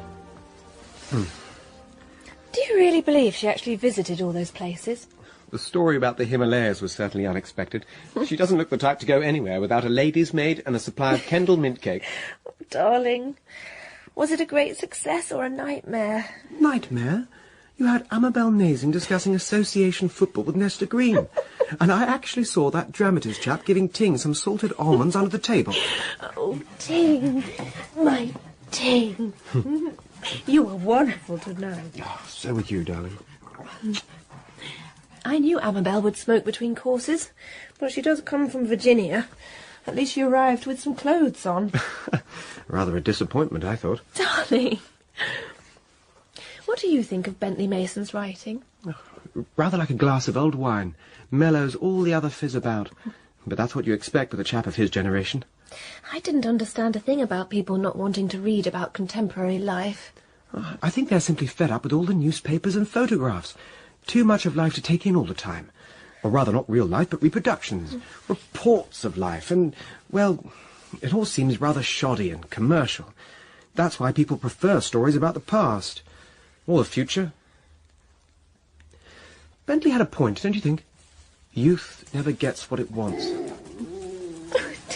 Ting! Ting, what are you doing? Oh, he appears to be dragging his bed over to yours. Oh. Time to turn in. Good night, darling. Good night.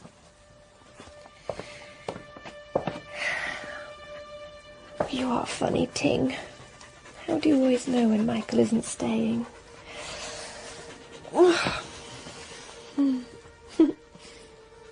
Is it true? Youth never gets what it wants. Just doesn't seem right, does it, Ting?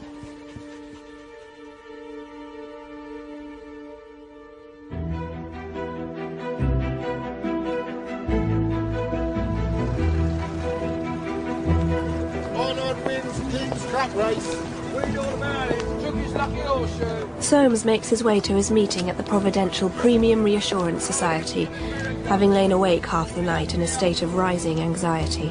Without insurance for those foreign investments, we might very well be accused of being foolhardy, irresponsible. There is nothing he finds more disturbing than a loss of control. Good morning, sir. Good morning to you. He thinks of those who stand to bear the greatest loss, the old ladies with just a small investment upon which they depend. It is his reputation which is at stake. I'm sure you will be more than delighted to hear business has been thriving of late, which is reflected in our quarterly report. That Elderson, clever chap. They all kowtow to him. A man like that never admits a mistake. He'd destroy his own legend of infallibility. Soames listens to the minutes and the routine business. He cannot, must not be placed in a dubious position. Mr. Chairman, unless there's a material change for the better on the continent, I fully expect this business will put us in a very unsatisfactory position next year. I'm not satisfied that these accounts disclose our true position. I want the board adjourned to this day week, Mr. Chairman, and during that time I want every member of the board furnished with the exact details of all our foreign contracts. That's rattled their complacency. Such a detailed account is most unusual, Mr. Forsyte. We've always tended to supply a more general estimate of our foreign investments. And to my mind wrongly, Mr. Elderson. I have not enough information at my disposal to evaluate the level of risk for the society. And for all I can tell, instead of paying a dividend, we ought to be settling this year's profits against a certain loss next year. My dear sir, cancel the dividend? It's unheard of. Well, that is as may be. Am I to have these details? Mr. Forsyte seems to be indicating a lack of confidence in the management. Mr. Chairman, the board might be adjourned, perhaps. I'm sure we have the utmost confidence in the judgment of Mr. Elderson, but these times are very peculiar. We mustn't take any unnecessary risks. I could come up myself next week at a pinch. I should be happy to furnish Mr. Forsyte with whatever further documentation he may require. Well, there we are. Ought I to ask for an independent scrutiny? Going too far, perhaps. Mustn't overdo it. Soames savours his triumph doubtfully, by no means sure that he has done any good. But he has at least done something. He leaves the cavernous grey building and strides on, joining the ebb and flow of the capital. Bankers on their way to desks in the city, lovers meeting, parting, deciding never to meet again or part again. I am here too, young, playing with fire the way I always like to, and how dangerous it is, if it's not just a game. But surely it doesn't do to take anything too seriously in these modern times.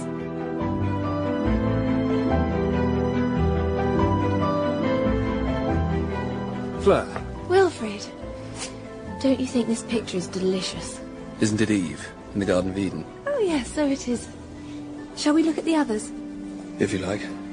Wilfred, who hates to be hemmed in, who went to the war just after Eton, who met Michael in hospital in France, who became his best man and who is now in love with Michael's wife. You want me for your collection, Fleur, like another little Chinese dog. Wilfred, don't be unkind. You simply cannot imagine what it might be like for me, can you? The war made him live so long with horror and death that he has not the faintest respect for promises, conventions, moralities or principles. All that is left is his passion, and the ability to laugh at life, since there is nothing else to do with it. You know that the whole of my existence is now nothing more than a fever simply because I can't be kissing you. Wilfred, please. I don't know why you asked me to come, Fleur. It's playing the goat for no earthly reason. I quite understand your feeling. I'm a bit of Ming china you like to use for decoration, and you don't want to lose me. But it's not good enough, my dear, and that's all there is to it. How horrible of you, Wilfred. Well, here we part. Wilfred. Give me your hand. I don't know. I want time. I can't bear you to be unhappy. Don't go away. Perhaps I shall be unhappy too. I don't know. Cheer up, my child. You'll be over it in a fortnight. I'll send you something to make up. Why not a piece of china? Something of a better period than this. You're insulting. Don't. I beg your pardon. I don't want to leave you angry. What is it you want of me? Oh, no, come. This is going over it twice. Besides, since Friday, I've been thinking I want nothing, Fleur, except a blessing and your hand. Give it to me. Come on. You think I'm made of ice? Well, I'm not. I didn't mean to play with your pride. Let's drop it, Fleur. It isn't any good. Why might a girl not be carefree and take a little adventure when it comes along? Is there really so much love in the world that it should be cast away? Not everyone can simply go east when they wish to escape. And anyway, how much can it matter, in the end, if the choice to be made is between two men, neither of whom is loved? It's all right, Fleur. Goodbye. You'd be a fool to go away. Wait, please. Won't you give me some time?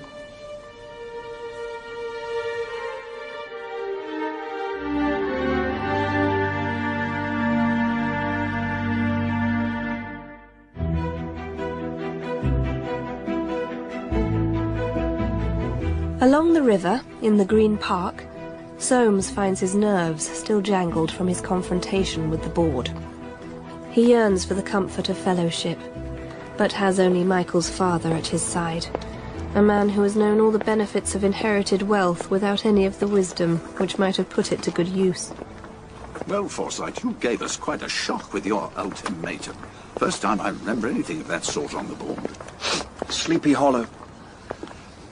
Now, by the way, Forsyte, I wanted to say, with all this modern birth control and the rest of it, one gets uneasy.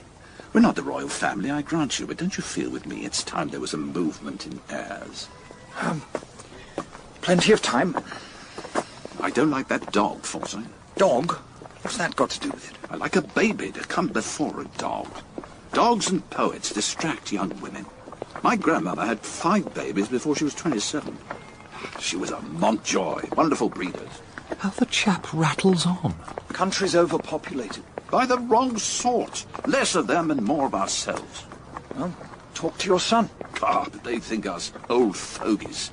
We can only point to a reason for existence, but it's difficult, Forsyte. It's difficult. They've got everything they want. Not enough, my dear Forsyte. The condition of the world is on the nerves of the young. England's dish, they say. We've only to keep clear of Europe. Things are too unsettled just now. I believe you've hit it, Forsyte, quite right. And as to trade, to say we can't do without trading with this country or with that, bunker, my dear Forsyte. The world's large. We can. I don't know anything about that. I only know we must drop these foreign contracts. Is he never going to make his way home? I'll leave you here. I'm taking the underground. We're going to your daughter's? Why, I'm going to my son's. We can travel together. No, Sergeant. Oh, look at those poor devils. Begging on the street. A sorry sight. There's one thing that's always forgotten, Forsyte, a great pity. What's that? Wash the working class. Put them in clean, pleasant-looking clothing and teach them to speak like you and me. And there'll be an end to class feeling. It's all a matter of the senses. Wouldn't you rather share a bedroom with a clean, neat-clothed plumber's assistant who spoke and smelled like you than with a professional who dropped his H's and reeked of scent? Never tried, so don't know. Ah, pragmatist. Believe me, Forsyte, if the working class would concentrate on baths and accents instead of on their political and economic tosh, equality would be here in no time. I don't want equality. Aesthetic equality, Forsyte, would remove the need for any other. The station. Shall we? Yes. And as they disappear into the underground, Soames suddenly finds a growing sense of calm and purpose. If he suspects wrongdoing, he must confront it, even if he must act alone. It is what his father would have done. It cannot be shirked. It is, quite simply, what is right.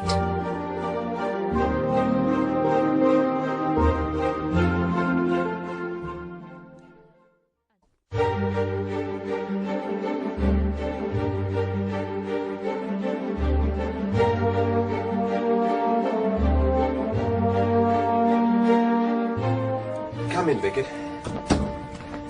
Sit down. The thing is, Mr. Mont, sir, it is true I went and snooped those copies of Mr. Desert's books, but my wife's had pneumonia, and the doctor says as I had to feed her up. But look here, Bickett. If we let you snoop copies of the books, all the packers will be snooping, and if they do, where will the company be? Time and marriage have deepened Michael's character. He has come to understand more than most that in every affair of the heart there is always one who kisses and one who turns the cheek. Living with the knowledge that I am not in love with him has increased his natural disposition to be ever more sensitive to the suffering of others. I can't live on my wages with prices what they are. I can't, Mr. Mont, so help me. Mr. Danby says a packer's work is particularly confidential, because it's almost impossible to keep a check on it. Yes, sir. But with all this unemployment and no reference, I'll never get another job. How old's your wife? Only a girl, sir. 20. I'll tell you what I'll do, Bickett. I'll put it up to Mr. Desert. If he speaks for you, perhaps it may move Mr. Danby. Thank you, Mr. Mont. You're a gentleman. We all say that. Look here, Bickett. You were reckoning on those 5 copies. Take this cash to make up. Get your wife what's necessary. Only for goodness sake, don't tell Mr. Danby. Oh, I won't say a word, sir.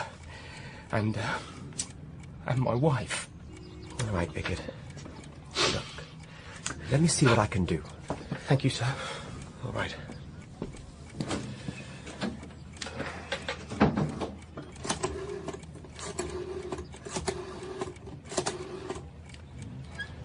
Hello? Wilfred? Michael, one of our packers has been sneaking copies of your book. Yes. He's got the sack, poor devil. I wondered if you wouldn't mind putting in a word for him. Old Danby won't listen to me. He's got a wife, Fleur's age, sick with pneumonia.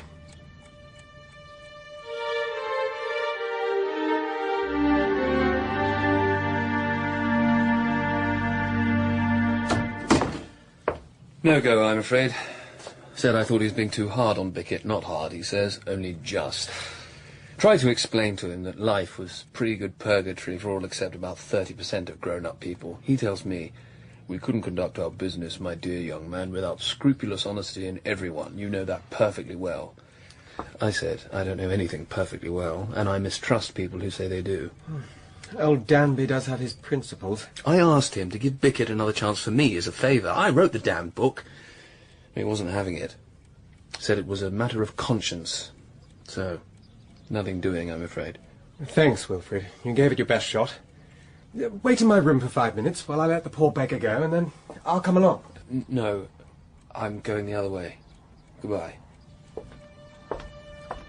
There is something about the tone of Wilfred's voice, the look on his face, which causes Michael to pause. Bickett. I'm sorry. Mr. Desert has been in, but it's no go. No, sir. Keep your picker up. You'll get something. I'm afraid not, sir. Well, I thank you very heartily, and I thank Mr. Desert. Good night, sir, and goodbye.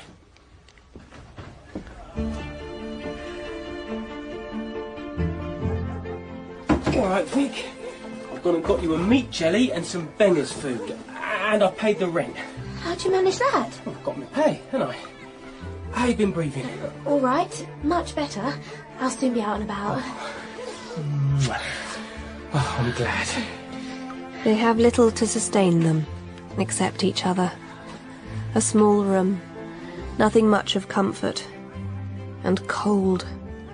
It is the condition of the world. And somewhere an echo, the towpath, as I walk with John by the river at Maple Durham. I think people are brutes and idiots. I think they are poor wretches. And that's what Michael thinks too. Isn't it strange? 2 men in my life, with a sensibility I have only the vaguest knowledge of.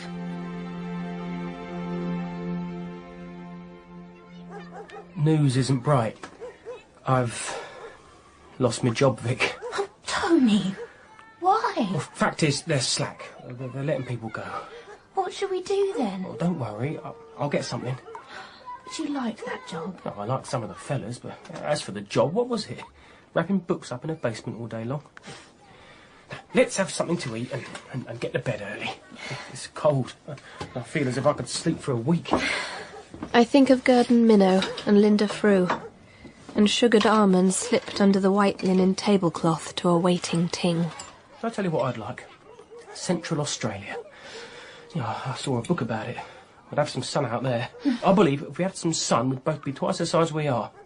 How much does it cost to get out there? A lot more than we can lay hands on. But I've been thinking, England's about done. There's too many like me. No, there aren't enough. What made you take a fancy to me? Because you don't think first of yourself, that's why. Used to, before I met you. But I'd do anything for you, Vic.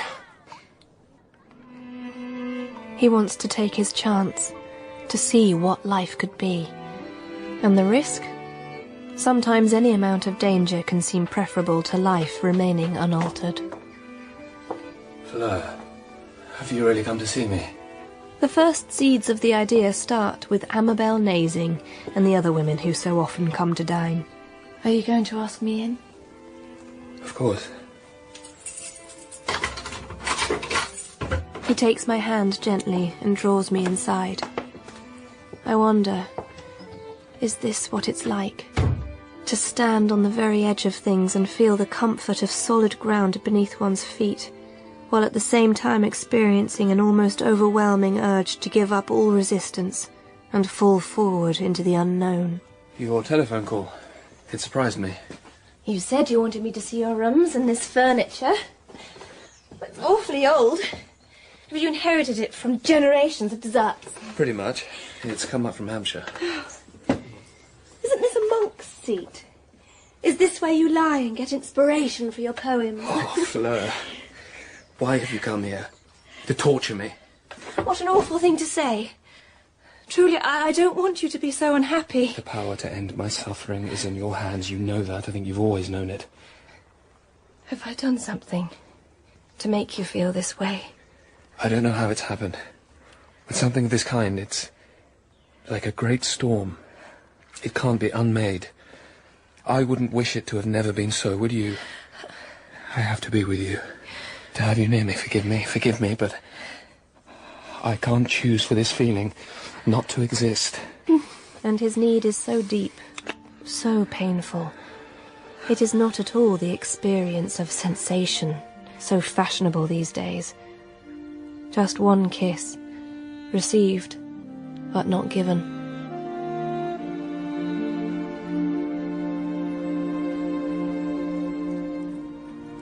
Later that evening, Michael returns to an empty house. No, Ting. She isn't back yet. And we may be going out tonight. To some play or concert. There is always something to do. Michael knows himself to be commonplace, with only a certain redeeming liveliness and his affection to recommend him. When she comes, she mustn't find us looking for her from the window. She won't want all that fuss. Do you want to come up with me? Come on then, old fellow. That's it.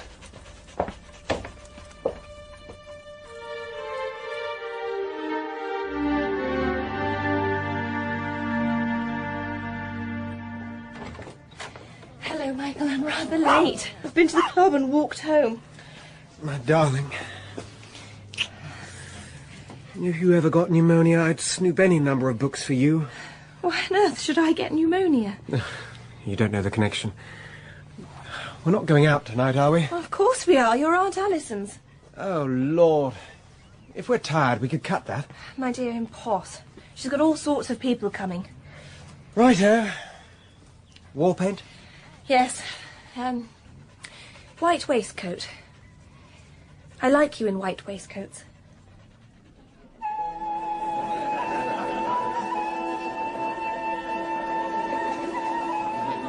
What's the stunt tonight? Someone about to see their star propelled heavenwards? London debut. A lady who sings Balkan folk songs. I might ask Mr. Chalfont to dinner. Look, he's sitting down to play bridge. Alison will introduce me. Oh, go ahead, darling. I might just have a smoke.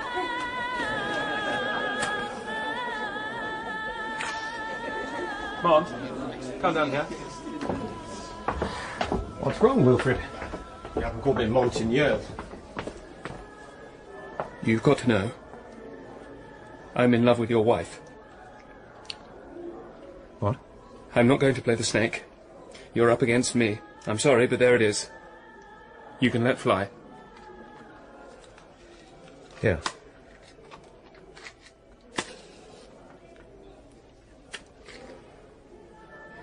Fleur knows? Yes. She doesn't know I'm telling you. You've got nothing to hold against her, yet. I couldn't help it. Decent of you to tell me, but... Aren't you going to clear out? I thought so, but it seems not. Seems? If I knew for certain, I'd no chance. But I don't. Look here. It's no good keeping gloves on. I'm desperate, and I'll take her from you if I can. Good God. I know. But I tell you, when I think of you going home with her, being with her, I tell you there's nothing I can do about it, even if I wanted to. Well, as this isn't a Dostoevsky novel, I suppose there's no more to be said. You realize at least that I've gone out of my way, perhaps dished myself by telling you. I've not bombed without declaring war. No. You can chuck my books over to some other publisher. Good night, then. Wilfred. Sorry for being so primitive.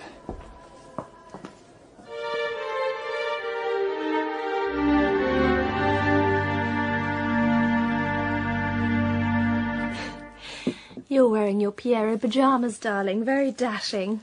Yes. My wife gave them to me. She has excellent taste. I think that Mr. Chalfont is overrated.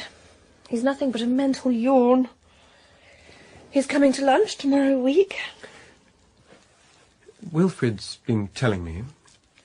How do you mean, telling you? Just that he's in love with you. Nothing more. There's nothing more to tell, is there? Of course there's nothing more. If Wilfred chooses to be so silly. Is that the end of Wilfred, then? The end? I don't know. Well, just... don't forget, darling. I love you awfully. Am I likely to? I bend to kiss him, but is it from the heart? Poor Michael. He can't tell. He knows nothing of me. I look back at that young woman and I hardly know her myself.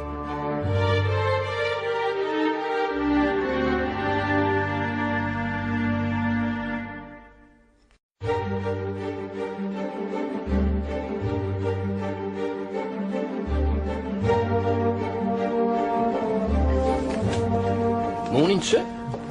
Yes, is Mr. George Forsyte about? I'm afraid I haven't seen him, sir. Soames searches for his cousin in the Iseeum Club, where he has been known to sit in the same window for the last 40 years. In a world so altered beyond his understanding, it is the small, reliable things that keep his life on its comforting axis. And just now, he fears a change. George is not where he is meant to be. Hello, Soames. Come to measure me for my coffin. Ah, I shouldn't think so. You'll pick up yet? Anything I can do for you? Make me a codicil for my will. You'll find paper in the dressing table drawer. Use my pen, tortoiseshell, on the bottom. Go on. My 3 racehorses to young Val Darty, because he's the only Forsyte who knows a horse from a donkey. Yeah.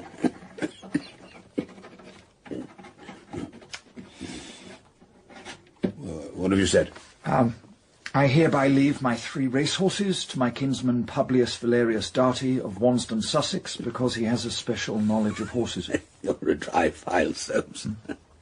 And the poor boy, he won't forgive you for bringing up that name again. Go on. To Millie Moyle, of 12 Claremont Grove, £12,000 free of legacy duty. My dear Soames, she's pleasantly sitting in the next room. It's a substantial sum. Write it down, or I'll leave her the lot. Really? 12 Claremont Grove? Yeah. Is that all? Yes. Will you take it? Make sure she gets the money. I can trust you. That's one thing about you, Soames. Give me a cigar from that drawer. Ought you? Never in my life done what I ought. I'm going to begin now. Cut it for me. But George doesn't ask for a match. He simply holds the cigar between his fingers. For comfort, perhaps. Didn't know you liked paintings. Oh. You mean my white monkey? Cunning little chap, isn't he? Chinese. I seem to remember I won him at something. I should go. The vicar called this morning. I sent a message to say I'd see him at the funeral. Goodbye now, sir. I'm going to have a snooze. Goodbye. I hope you shall soon. Good old Soames.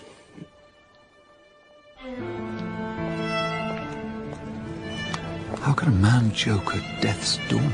It's heroic. I might try to get hold of that white monkey. The white monkey that comes to our house in time, with its piercing eyes and squeezed out fruit, eating and eating but never satisfied. What happens after death? Reincarnation is nonsense.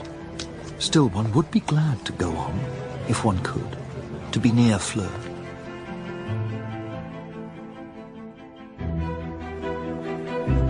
The following day, Soames walks to the board meeting, comforted by the sound of bells pealing from St. Paul's. Balloons, sir? Twopence the little ones, sixpence the big ones. Tony Bickett, once packer at Michael's publishing house, now hawking balloons in the street. He's doing all he can to earn money for his girl. Would I have done as much for those I loved?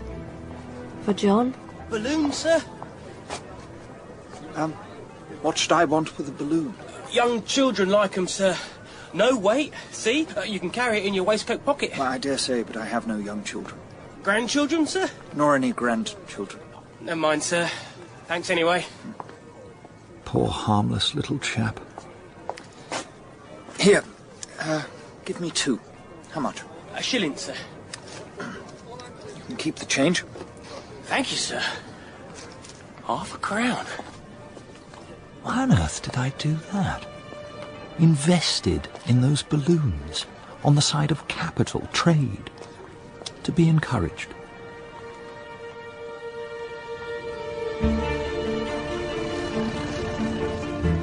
Michael walks under the dome of the same sky as Soames.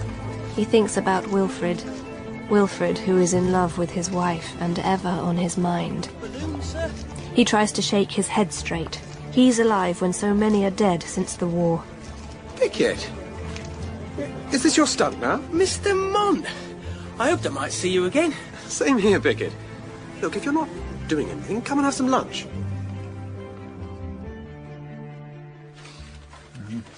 Well, Mr. Forsyte, you asked for a thorough representation of all the Society's foreign investments. Yes. I hope you find this report acceptable. Well, I will agree, Elderson, to this year's dividend on condition that we drop the German business in future. The mark might fall at any minute. That business is responsible for a good third of our profit this year. We are 4 years from the armistice, and we know no more where we stand now than we did then. We must drop it. Rather an extreme view, don't you think? Unless you are prepared to tell the shareholders at their next meeting that you're dropping this business, you drop me. You put a pistol to our heads. We must go back to safety. Well, Mr. Chairman, the policy was of my initiation, and I think I can claim that it has been of substantial benefit. But Mr. Forsyte is correct. Times are uncertain, and if there is any danger, even of the smallest nature, then I certainly don't press for its continuance. What's he up to now? If you think so, Elderson, then very well. Very handsome of you to say so. A chap like that doesn't back down from a fight unless it's to his advantage. Soames makes his way back through the city, in a state of deep unease. He wants someone to talk to, but there's no one. He is the Forsyte everyone else has as advisor, and he himself is alone. He feels in his pocket and finds something. A balloon. If only there was a child to take them home to. Don't they want children? Have they given up interest in everything except the moment? They're like George's white monkey. They eat life and throw away the rind.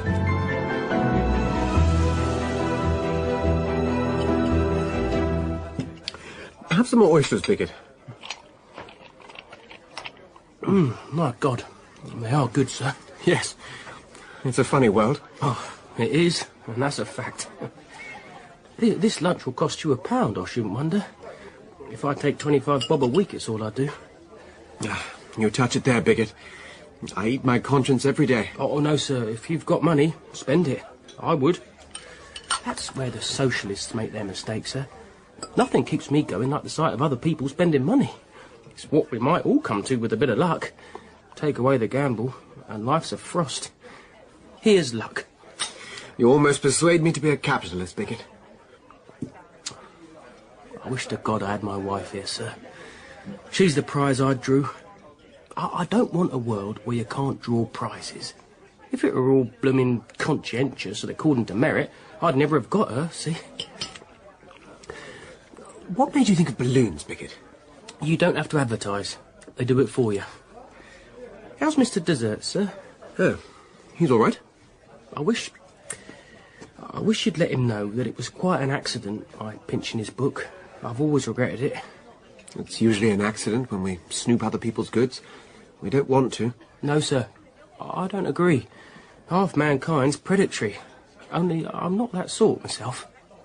Michael thinks about Wilfred. He isn't predatory either. Do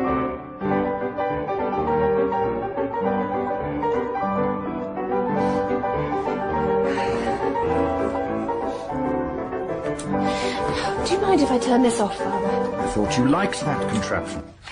Not today.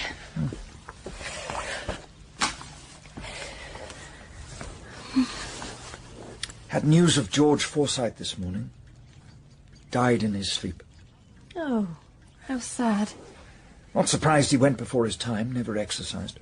Will you be arranging the funeral? I expect so. Come and sit by me, darling. Michael out? At a political meeting. Labour candidate. I've no idea why. Now you've been married for 2 years, my child, I suppose you'll be looking toward the future. Now, there's a great deal of nonsense talked about children. The whole thing's much simpler. I hope you feel that. Of course. Only there's no hurry, Dad. Well, I don't know. The royal family have a very sound habit of getting it over early. You're very attractive, my child. I don't want you to take too much to gad about ways. You've got all sorts of friends. Yes? You get on well with Michael, don't you? Oh, yes. Well, then why not? You must remember that your son will have a title. It might not be a son. At your age, that's easily remedied. Oh, I don't want a lot, Dad. 1, perhaps 2.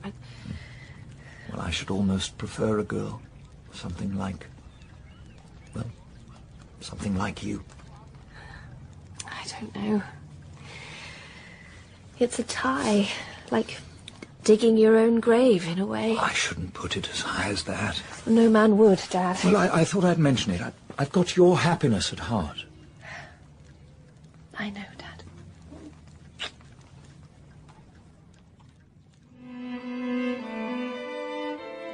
And as Soames prepares himself for bed, he comes across the balloons. Can't throw them in the fire. They make a smell.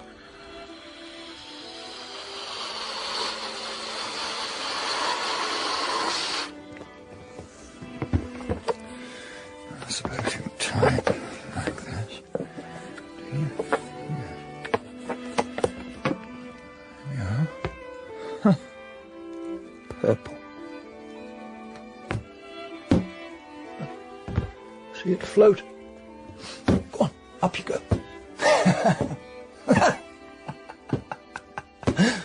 If anyone came in and saw...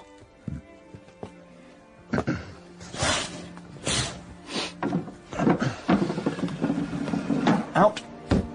Out. The sky is dark and wide and full of stars. On the Chelsea embankment, Michael looks up and remembers the reassurance given by a familiar sky, as he endured long nights spent cold and comfortless in the muddy fields of France. Good Lord, a balloon!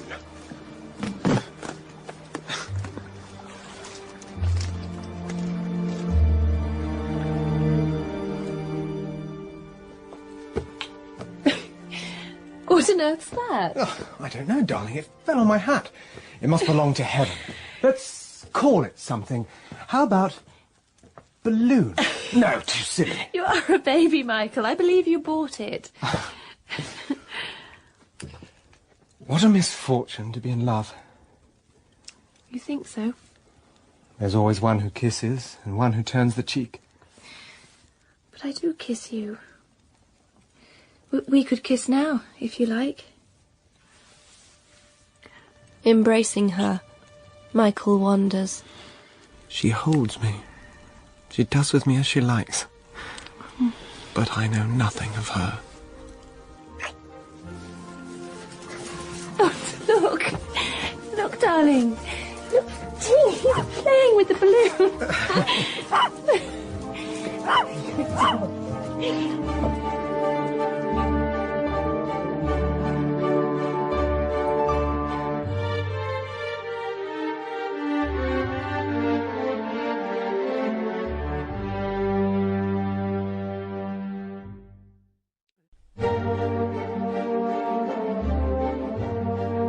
What's this all about, Butterfield? The insurance of our foreign business at the Society, sir. You may know I'm employed in the office, accounts, and in the last few days, with the German mark losing so much of its value... Yes? Well, if you'd proceed... I've seen you, sir, attending board meetings. The fact is, this morning I overheard a private conversation. Oh. Yes, I quite understand your tone, but the very first words did it. I simply couldn't make myself known after hearing them. Who were the speakers? Mr. Elderson and a man called Smith. He's done most of the agenting for the German business, sir. And what were these words you speak of? Well, sir, the manager was speaking, and then Mr. Smith said... Quite so, Mr. Elderson, but we haven't paid you a commission on all this business for nothing. If the mark drops to rock bottom, you'll have to see that your society makes it good for us. What happened after that? I heard Mr. Elderson say, shh, don't talk like that.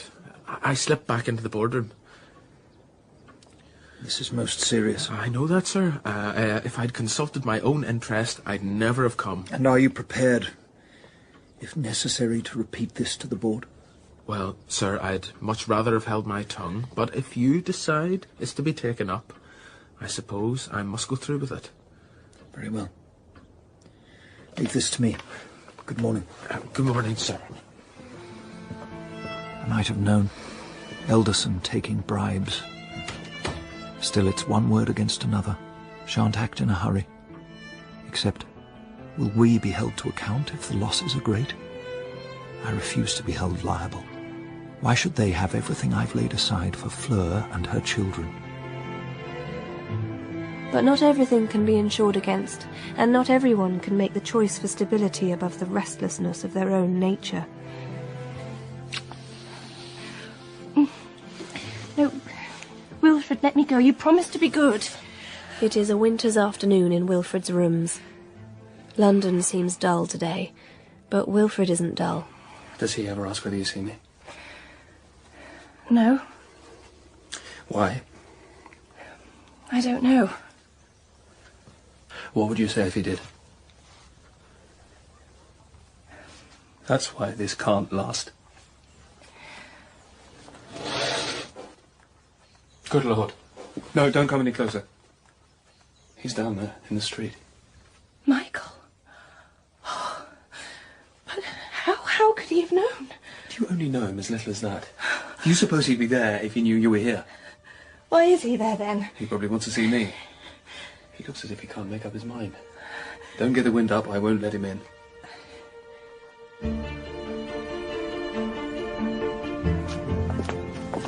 Oh. Why don't you look where you're going? I'm so sorry. Oh, you. Aren't you the young man who married Fleur Forsyte? Oh, yes. Michael Mott. Oh, I'm her cousin, June. I own the gallery just over there. Is Fleur with you? Fleur? No. Oh, but I thought I saw her an hour or so ago, hurrying into a house just across the street. I'm sorry to have missed her. I'd like to have seen her again. I'll tell her we met. Are you happy together? I beg your pardon? I hope you are. She was awfully fond of my little brother, you know. Caused quite a stir. And so it is that Michael discovers the secret he has always suspected, but has never had confirmed. Your little brother? Who was he? John. Didn't you know about John? He was too young, so was she. But they were head over. The family feud stopped that. Well, it's all in the past. I was at your wedding. Have you seen the Claude Brains show at my gallery? He's a genius. I was going to have a bun in here. Will you join me? You ought to know his work. Thank you, but I really must be getting along. Well, goodbye, young man. Glad to have met you. You're not a beauty, but I like your face. If Michael wanted to see you, then why didn't he come up? Perhaps he didn't have the nerve. You don't imagine he's easy in his mind, do you? Really, what do you take him for? He must know there's something very wrong. Where does he think you are today? I wish I had never come here. Truly. And I'll never come again. I see. Very well.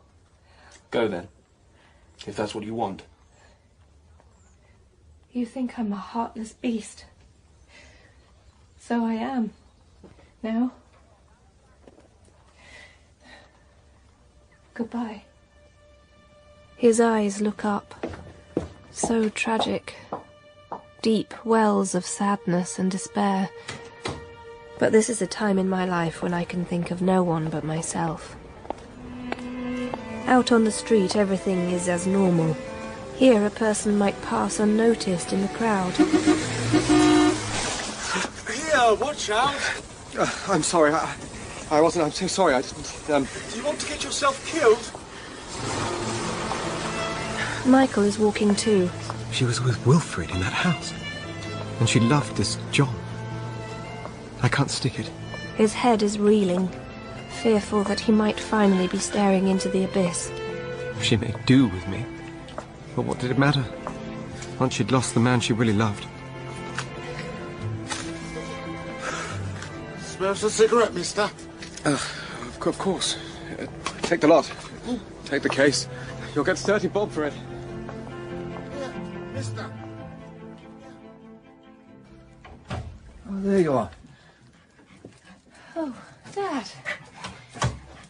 Oh, have you come for the night? If I may. Business. Ting, come here, ducky. Anything unpleasant? Unpleasant. I only thought, from your face. I brought you a picture. Chinese. Called The White Monkey. Oh, how jolly. It isn't. It's a monkey eating fruit. But it's perfect. I'm sure it's of a frighteningly good period. I don't know. I must look up the Chinese. But you oughtn't to give it to me. It must be worth any amount. You should have it for your collection. They didn't know the value. I gave 300 for it. It'll be safer here. Of course it will be safe. But why safer? Tell me. Fancy her wanting to know what's troubling me. Where are you going to hang it? There, I think. Ah. But we must wait for Michael. Oh, Ting, don't eat the carpet, really. Funny little chap.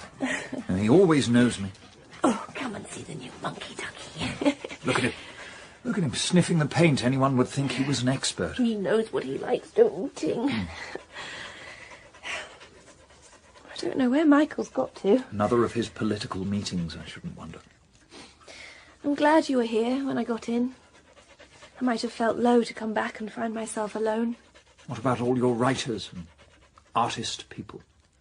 I'd much rather have dinner and talk to you. I would, Dad. Really.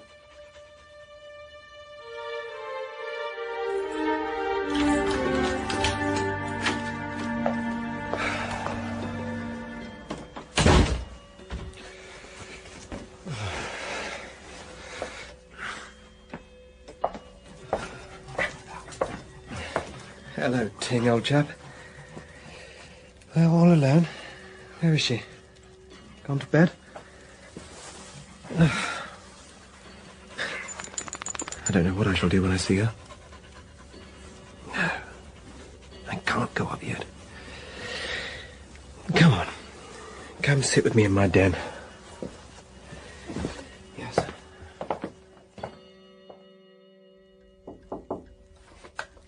Ah, sir. You're up late. I don't think you know my den. No. It's snug. Ah, you have caricatures. You go in for them. They're not modern, sir. I revived art. Queering your neighbours. I never cared for them. They can only flourish when the world's in a mess and people have given up looking straight before them. By Jove, that's good. Won't you sit down, sir? Thank you. I shan't sell my Goya. Consider it Fleur's. In fact, if I only knew you were interested in the future, I should make more provision. In my opinion, death duties will be prohibitive in the future. I'd like you to know, sir, once and for all, that whatever you do for Fleur, you do for Fleur. I can be Epicurus whenever I like. Bread, and on feast days a little bit of cheese. Well, I know that. I always knew it. But listen to me. I've been thinking, aren't you happy together, you two? You don't have children. I don't think we've ever had a scrap, or anything like it. I have been, I am, terribly fond of her. But you have known better than I, that I only picked up the pieces. Well, who told you that? June Forsyte. I ran into her today. Oh, that woman. It was a boy and girl affair, over months before you married. But deep, sir. Deep? Who knows at that age? You're a good fellow. Be patient. Take the long view. Yes, sir. If I can. She's everything to me. And to me. It doesn't make it any easier. Well, perhaps not, but hold on. Gently. She's young. She'll flutter about. There's nothing in it. I shall try my best. Anyway, a child... Well, a child would be a sort of insurance. As to that, I'm afraid I can't say. No.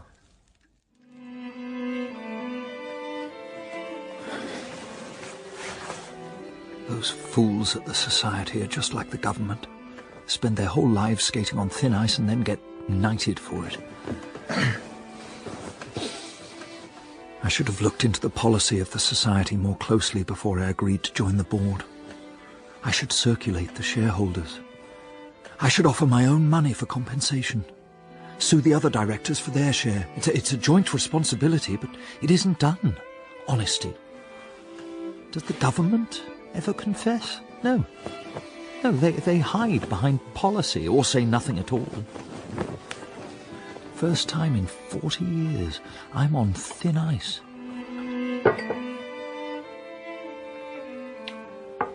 Well, I can do no more. Let them take it all if they must. As long as Fleur is provided for, then for myself, I don't care.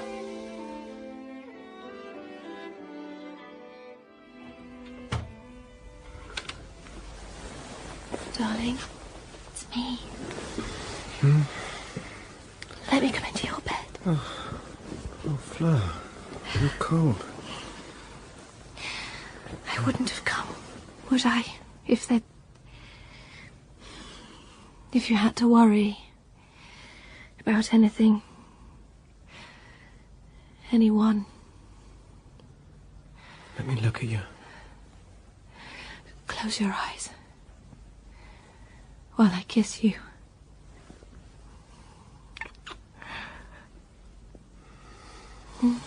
Oh, Fleur. And downstairs the white monkey sits, eating the fruit of life and throwing away the rind. I could look at that picture a dozen times a day and never catch sight of myself looking back.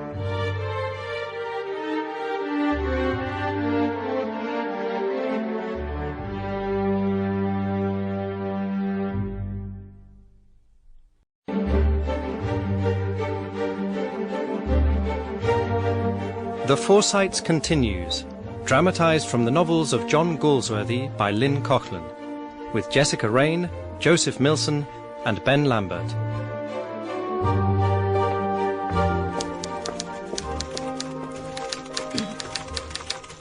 May I help you?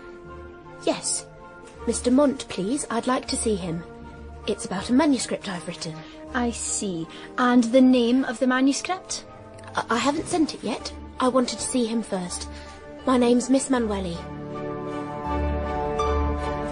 It is 1923, and what we are all striving after, more than anything in the world, is to be modern. I have been married for 2 years to Michael, and he is the kindest of men, but no amount of kindness has succeeded in settling my nature. Miss Manueli? Not Manueli, please. Mrs. Bickett. My husband used to work here. So this is Bickett's wife? Do have a seat. She does look as if she might have had pneumonia. He often spoke of you, sir. And please, he hasn't any work. Couldn't you find room for him again, sir? I'm sorry to hear that, Mrs. Bickett. Does she know about him stealing those books? He just sells balloons in the street now. I can't bear to see it. Over by St. Paul's, he stands and there's no money in it, and we do so want to get to Australia. I know he's very nervy and gets wrong with people. But if you could take him back here... I'm very sorry, Mrs. Bickett. I remember your husband well. But we haven't a place for him. Are you all right again now?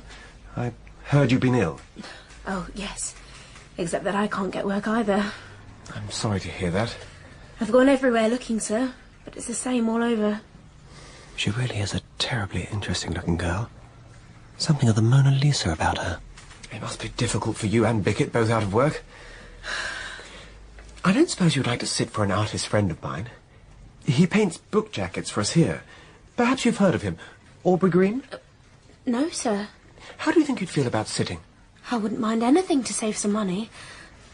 But I'd rather you didn't tell my husband I'd been to see you. He might take it amiss. Of course. Let me write you a note for Mr. Green. In London, Victorine does all she can for the love of her husband. While at Maple Durham, Soames and Annette sit almost silent at breakfast. The French have occupied the Ruhr, and the value of the mark continues to fall. Your country's cracked. Look at what they've done to the mark. What do I care about the mark, Soames? I care that the Germans shall not come again into my country. What do you suppose Europe's going to be like now for the next 30 years? What about British trade? We French see that the beaten must be kept the beaten, or he will take revenge. You English are so sloppy. Oh, sloppy, are we? Could a sloppy people have reached our position in the world? Your slop is in your thought and your talk. It is your instinct that gives you your success, and your English instinct is cold and selfish, Soames. And what are the French? Cynical, avaricious, and revengeful. And the Germans are sentimental, heady, and brutal. We can all abuse each other. When you are tied to a person, as I am tied to you, or as we French are tied to the Germans, it is necessary to be top dog or bottom dog. Do you suppose yourself to be top dog in this house? Yes. Then you can go back to France tomorrow. Compromise is the essence of any reasonable existence between individuals or nations. What are you doing today? Going up to town. Your precious government has put business into Queer Street with a vengeance. Do you stay the night? I don't know. Adieu, then.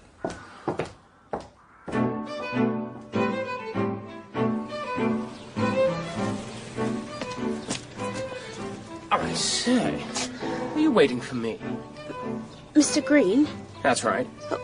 Please, sir, I have a note for you from Mr. Mont. Michael? You'd better come in.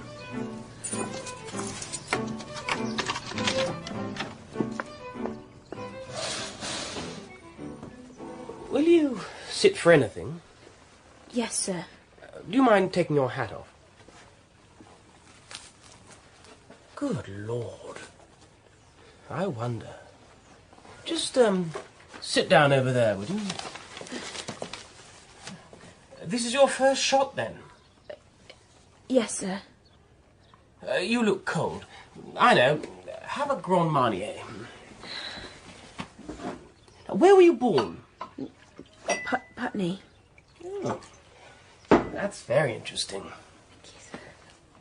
Just sit still a minute. It's not as bad as having a tooth out, but it takes longer.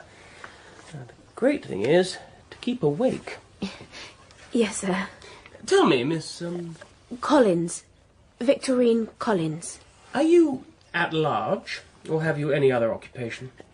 Not at present. I'm married, but nothing else. Heaven sent you here, Miss Collins. You have just the kind of looks I'm after. Here, come and get warm by the fire. Do you know anything about expressionism? No, sir. Well, it means not troubling about the outside, except insofar as it expresses the inside. Does that convey anything to you? No, sir. I think you said you'd sit in the altogether. Altogether what, sir? Nude. Oh! Does it mean more money? Yes. Half as much again. I don't want you to, if you'd rather not. You can think it over and let me know next time. Thank you, sir. Righto. Only, please don't sir me. Oh.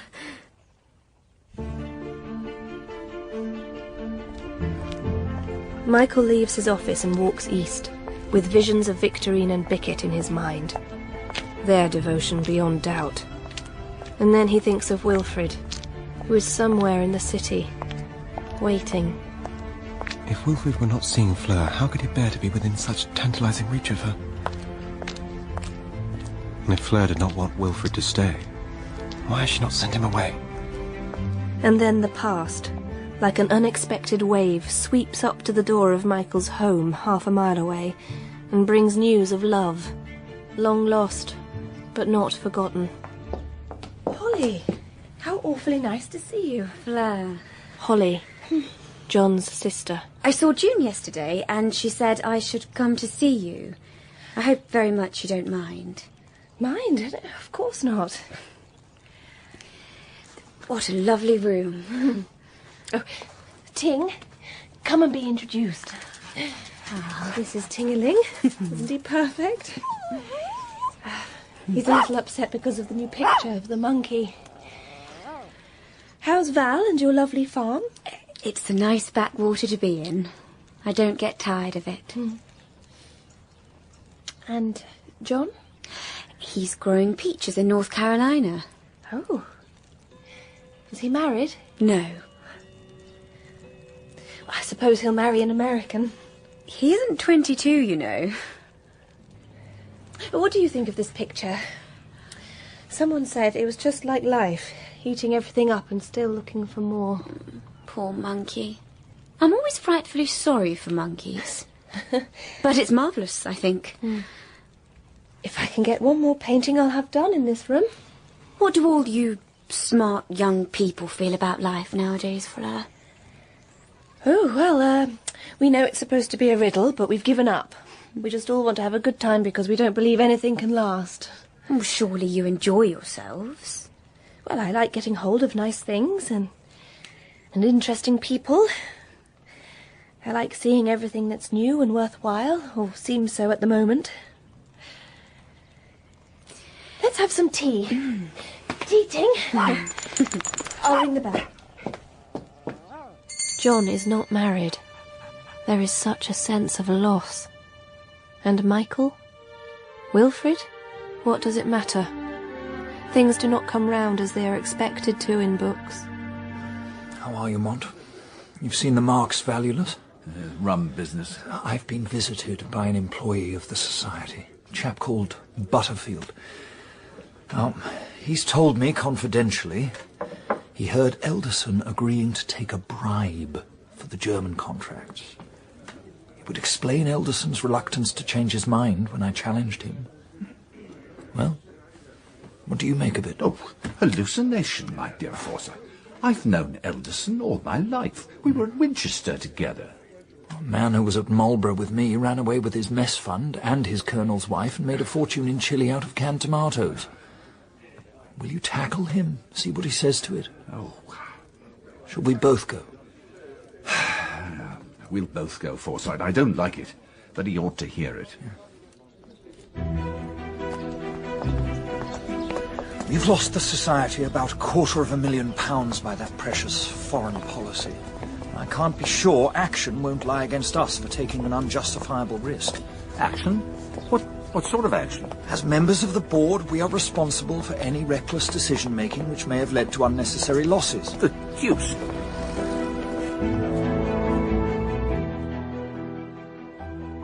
Fact is, Mr. Elderson, a young man in this office came to see me with a very queer story. Mont and I think you should hear it. By all means. He claims to have overheard a conversation that suggests you've been receiving a commission on the German business, which I'm sure you're aware would be quite improper. You'd like the chap in, no doubt? His name's Butterfield. You had to be told, Elderson. Naturally.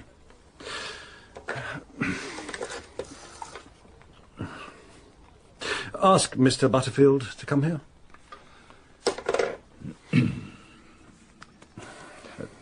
Best to clarify these things, don't you agree? This chap, Elderson, his eyes, just like a parrot. Can't read him one way or the other. So, Mr. Butterfield, you've been good enough to exercise your imagination in my regard. No, sir. You stick to your fantastic story of eavesdropping? Yes, sir. We have no further use of your services, then. Good morning. Oh, good morning, sir.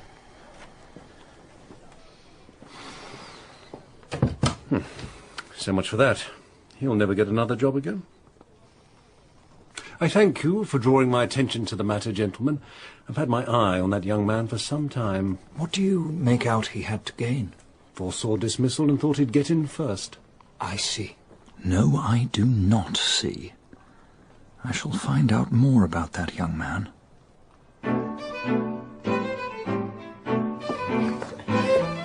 Ah, Miss Collins.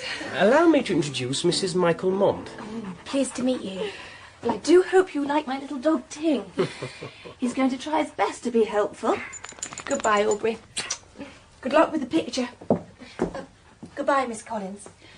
It ought to be wonderful. I'll see you out.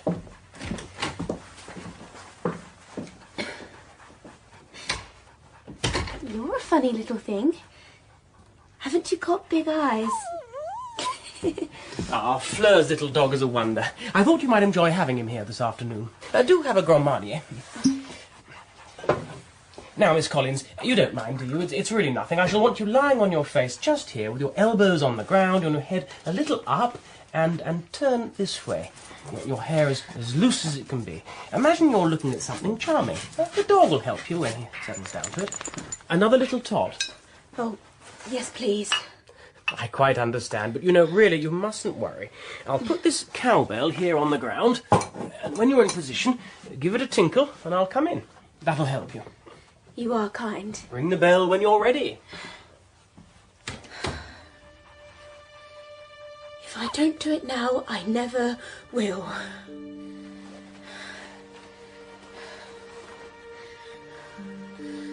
Oh, I can't. 15 bob are sitting, and Victorine thinks of all those 15 bobs, and saving her husband from that cold street near St. Paul's where he sells his balloons.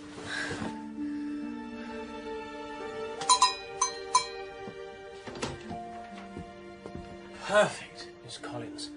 Hold that. Just point those toes a bit more. That's right. How old are you? 21. I'm 32. They say our generation was born so old that it could never get any older. Without illusions. Well, I never had any beliefs that I can remember. Had you? Your head an inch higher. That's it, Miss Collins. I thought you'd like the little dog. Oh, by the way, have you Italian blood? What's your mother's name, for instance? Brown. Ah, you can never tell with Browns. It may have been Brune or Bruno, but very likely she was Iberian. Warm enough? Oh, yes, thank you. All across London, in the years when I was young, men and women made sacrifices I knew nothing about. This your place now? I must have a club, and you meet all types here. Keeps my feet on the ground. How's Fleur? Very well, thank you, sir. It was Michael who understood the value of kindness, and my father Soames the necessity for always doing the right thing. Even though he was flawed, he still strove to behave with integrity. I came about a young man. Have you a vacancy in your office for a clerk, used to figures? I want a job for him. Has he got the sack? Yes, his name's Butterfield. Ours is a rather specialised business. Well, he strikes me as capable, orderly, civil. He writes a good hand, and so far as I can see, he tells the truth. Anything more? Well, he did his duty, quite against his own self-interest. Married with 2 children, he was an employee of Elderson's at the Society, and as this is a matter possibly for a criminal slander action for your own sake as well as mine, you will keep it strictly to yourself. Elderson's a member here. The deuce he is. Do you know him? I've played bridge with him. I can't take this young man into my own firm, for obvious reasons. Frightfully bucked, sir. Protection of the poor. I'll let you know what I can wangle.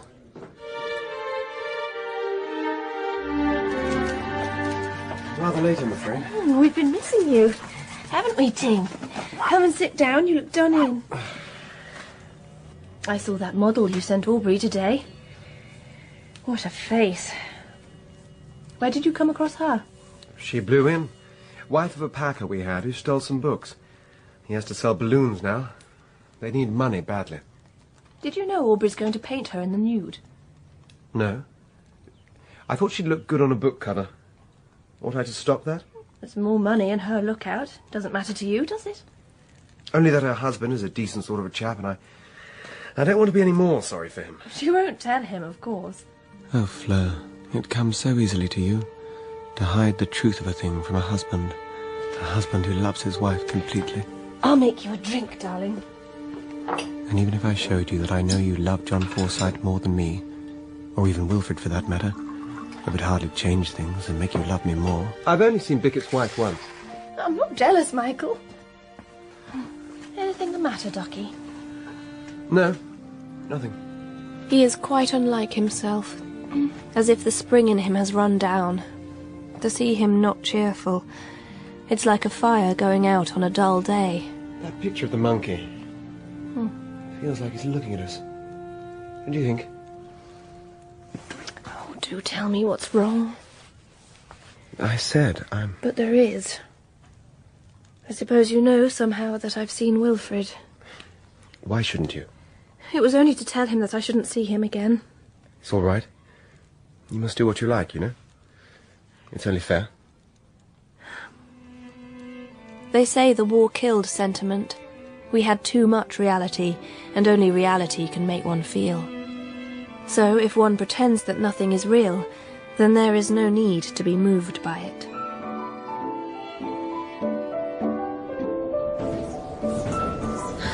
Oh, Tony, isn't it nice to have a day to ourselves? A bank holiday is made for selling balloons, Vic. You'll see, I'll sell the lot by 12 o'clock, and then we'll go on the bust. And I want you to sit in a deck chair while you're waiting and get some sun. You are a good man, Tony. You know, I love you, Vic. I know, and I love you. Oh, we're here.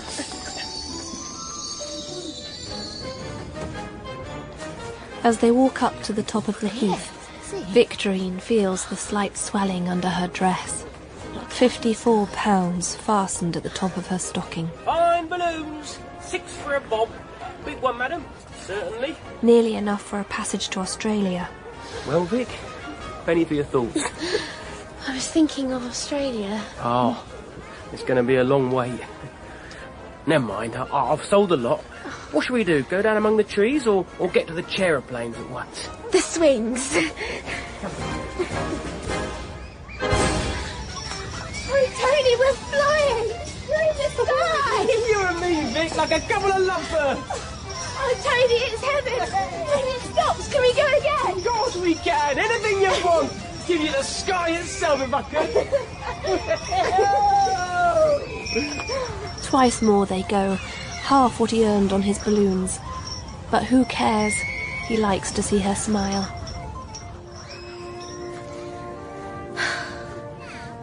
It's been a wonderful day, Tony. I hardly want it to end. Come on, we've had a day, but I don't want you catching cold. That was close. Come and sit over here, Vic. You can rest now. I'll tell you when we get to Charing Cross. In my head, I'm still going round on the chaeroplanes. Cripes, Vic. Look, ain't that like you? Like me? No. The striking picture by Aubrey Green is on exhibition at the Demetrius Gallery. Oh, it is. It's like you all over. I'll tear that out. I'd like to see that picture. Isn't decent. I don't know about that, but it's awful like you. It's even got your smile. Funny to think there's people in the world so like each other. I never thought there could be more than one like you.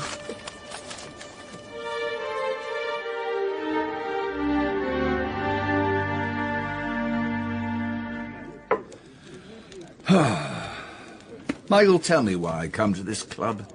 To wait for the end of the world, sir. An idea. I should very much dislike being blown up, especially after dinner. And I should still more dislike missing the next show, if it's to be a really good one. The air raids were great fun, after all. Can I take one of your cigars, sir? Oh, my dear fellow. I've been reading Fraser again. Seems that we've finally reached the ultimate truth. The Enlightenment can never prevail. Do you really think that, sir? What else can one think? From the mess we've made of these things in the last 10 years, we can feel the far greater mess we shall make of it in the next 30. Not much comfort there, sir. I should be glad to think that men really believed in humanity and all that. But they don't. They believe in novelty, in getting their own way. With rare exceptions, people are still monkeys. When you put gunpowder and a lighted match into the hands of monkeys, they blow themselves up just to see the fun.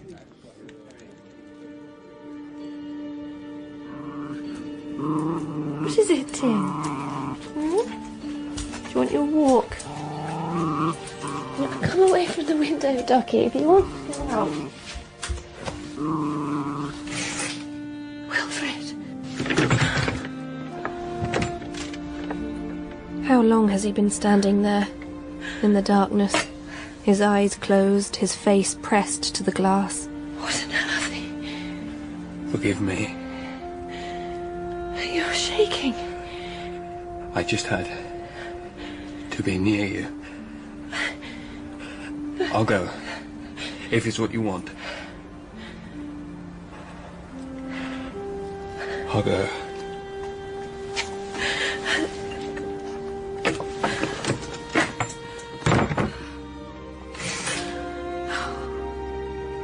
It's not my fault. It's not. I didn't want him to love me.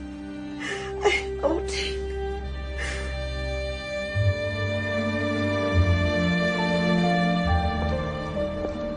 I can't go on, skulking about, not saying how I feel about things. But what if I do tell Fleur? Where will it end? Would I rather have something of her than nothing? Michael turns into his street and sees a man, his collar turned up against the cold, his shoulders slumped with something defeated about him. I say, Wilfred? Michael. I thought it was you. Forgive me, Michael. I really must go. Old man. Wilfred? He's come from Fleur. Wilfred! Fleur? Are you there?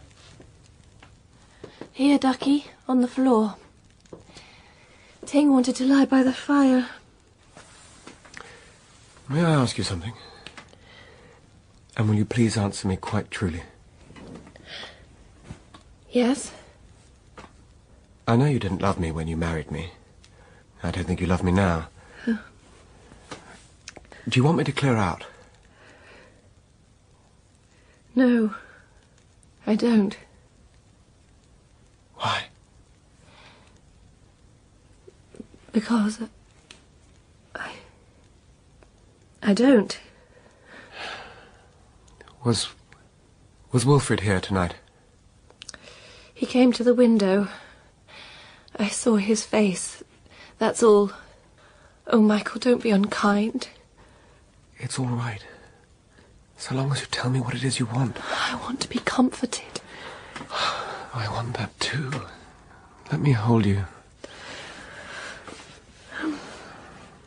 Would you like me to look for him? If it's all over, he might... Yes. I'll go up to bed. Oh, come with me, Ting. By the way, I'm almost certainly going to have a baby. What? The night you brought me that funny balloon, remember? Yes. Do you mind? Mind? Good God. Mind? That's all right, then. I don't. Good night. Mind.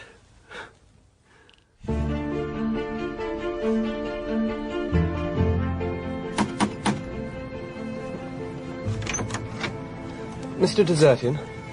No, sir. Mr. Desert has just started for the east. His ship sails tomorrow. Oh. Oh. Where from? Plymouth, sir. His train leaves from Paddington. Thanks.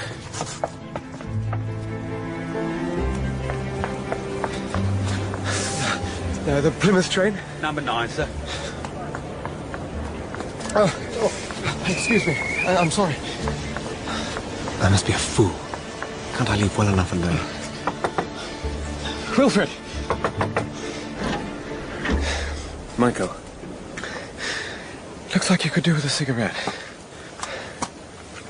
Thanks. Where are you going, old man? Jericho. God, Wilfred. I'm sorry. Cut it out. Yes, I know. Shake hands?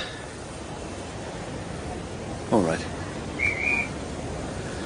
All aboard! Here. These wretched poems. Publish them if you like. Thanks, old man. That's great. Goodbye. A sort of beauty comes into Wilfred's face. So long. So long, old chap. So long. Carriage after carriage going past him, the tail light a crimson blur. Going east.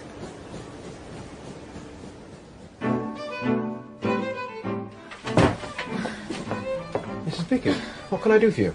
It's the painting, sir. It's got into the papers. What if he goes to see it at the gallery? Do you think that Bickett would mind so very much? It can be quite a respectable profession. And I only did it because we do so want to get away, but I'm ever so scared, sir, now. My God. Money's an evil thing. The want of it is, I know.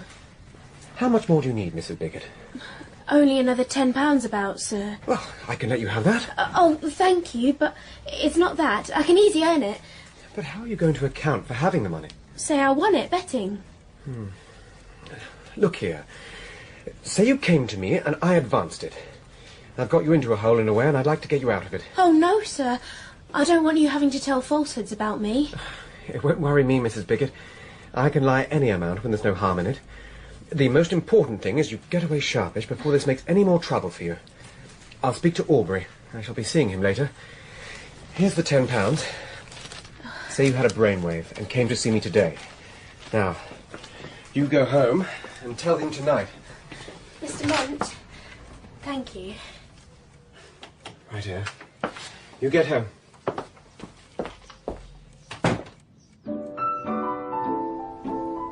At the gallery, a painting of a young woman, serene, surrounded by luscious grass and the most delicate of flowers. Not Victorine, in her cold room, wanting for food and sun. You did send me the most wonderful girl. She came to see me this morning, Aubrey. She wanted me to ask you to put up a barrage if by any chance her husband blows round to accuse you of painting his wife. It seems he's seen a reproduction of the picture. Shall I, Fleur? Of course you must, Aubrey. She's the most plucky little creature. She's made the money they wanted and remained respectable. As far as I'm concerned, certainly. Well, I should think so. Here it is. Afternoon of a Dryad. Oh. It is very charming, Aubrey. You think so? Really, old man, you've done it in one. I'm afraid Bickett will think so anyway. Dash that. How do you find the colour values? Jolly fine. What do you think, Fleur? Yes. Only I should have liked the shadow down the side a little deeper. Yes. Perhaps. You've caught the spirit. But I tell you what, old man, you're for it. The thing's got meaning. I don't know what the critics will do to you. It was that girl. She inspired me, and to get an idea is fatal. Personally, I don't agree with that. Do you, Fleur? Of course not. Only one doesn't dare say so. There was a time we did, instead of kowtowing to fashion. Oh, by the way, my father's been in to see it. I believe he's biting. Well, our taxi's running. Come along, Fleur. And Aubrey, do the right thing for Bickett. Be a good chap.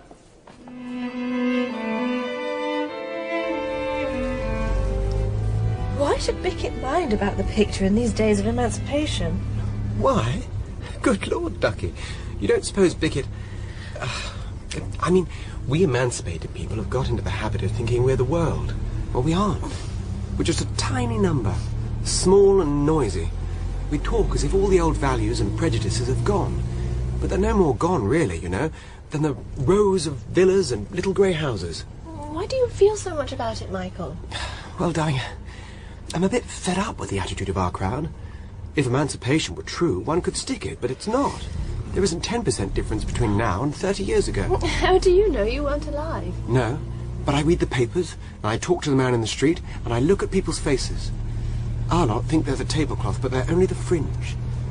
Do you know, only 150,000 people in this country have ever heard a Beethoven symphony. Out of 42 millions. How's that for emancipation? Oh, we're here. Fine balloons. Fine balloons. 6 for a bob. Lovely colours. Sir? Sir. Hope to see you well, sir. I've never forgotten your kindness. Kindness? What kindness? You bought some balloons for me once, sir. Oh, balloons. They were no good to me. No, sir, I'm sure. Well, yes. Here you are. Don't expect it to be. Another half a crown. Thank you, sir. Half a crown. This means good luck. Soames, ever the man of property, is also a generous man, even to those he thinks to never meet again.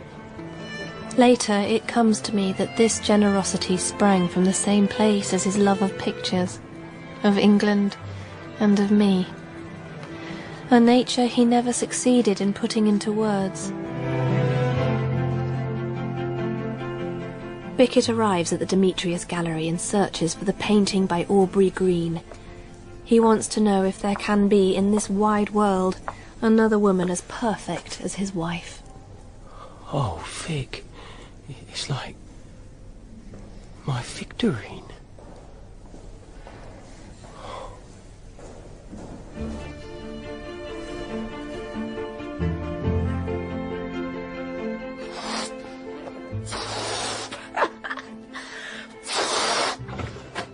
What in thunder? I've gone and blown them all up. All your balloons, you'll not need them anymore. Look how lovely they are. What's got into you, Vic? Look, £64, Tony. I've got it all. We can go. What? I had a brainwave. I went to that Mr. Mont and he's advanced it. We can pay it back one day when we're ready. At last. Kiss me, Tony. But why would Mr. Mont advance us the money? You said he was a kind man. Yes, but I don't understand. You're so good, Tony. You've always been so good to me. It don't happen like that for us. So now things are changing. You'll see. It makes no sense. We're together, and that's the only thing I care about. You do still love me. I'll always love you. You know that. Well then, everything's going to be all right.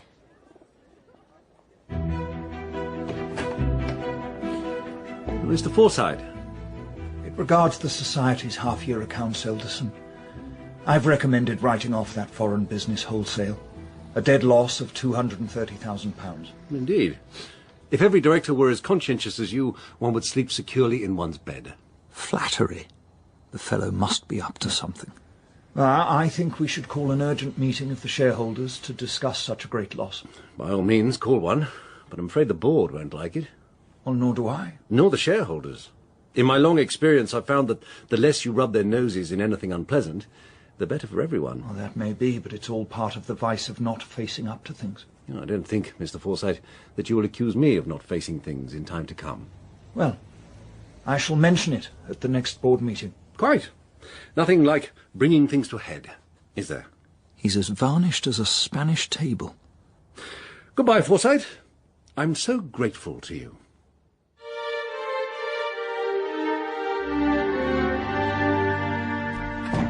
Ah, Bickett. Miss Perrin said you were here. She let me come in and sit down, sir. I suppose you've come about that little advance to your wife. It's quite all right. There's no hurry whatsoever. I think you're perfectly right about Australia, and the sooner you go, the better. Your wife doesn't look too strong. Sir, I've come to ask you to tell me the truth. I picked up this book jacket from the counter as I came in. Is this my wife? I can see from your face it is. What's it all mean? I want the truth. I must have it. I'm getting wild over this. Steady, Bickett. Steady? I lent her £10 to make a round sum of it. That's all. The rest she earned honourably. You ought to be proud of her. Proud? My God. She was a model. I myself gave her the introduction to Mr. Green. You've heard of models? Models? Painters? Yes, I've heard of them. Swines. Please don't insult my friend. Pull yourself together now. I was was stuck on her, and she's done this. You were stuck on her, and when she does this for you, you complain. Do you suppose she liked it? What should I know? Do you remember what you did for her? You've never told her that. No, but I jolly well will if you don't pull yourself together. What do I care if you do? Lying. Naked. Like that for all the men in the world. Honourably. Come on, man. There are times when a thing can seem bad just because of the way we're looking at it. A girl can do something like this and still be perfectly honest. It's money bought her. Money will buy anything. It will buy the heart out of your chest. If I were you, I'd never let on to her that I knew. That's what she'd do if I told her how you stole those books. Hang it all, Bickett. Be a man.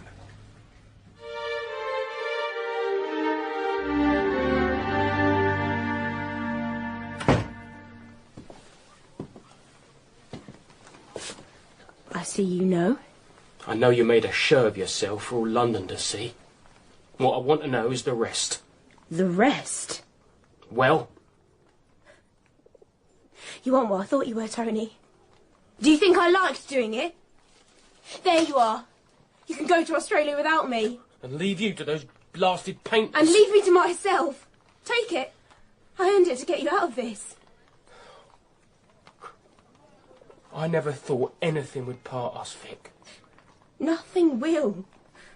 Unless you make it. Listen to me, Tony.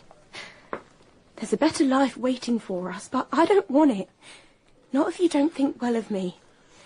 If you don't believe I love you, then going away with you would be like going with a stranger. It's you that changed. Keeping secrets.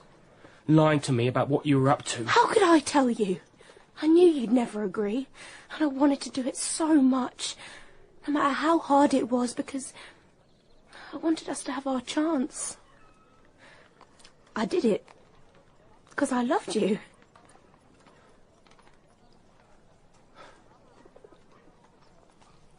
When you were ill, I stole for you. I got the sack for it. Tony, what did you steal? Books. All your extra food came from books. I don't care about anything, so help me. So long as you're fond of me, Vic. I love you, Tony. I always have. And nothing will ever change that as long as I live. Oh, let's get out of this awful little room, this awful country. Let's get out of it all.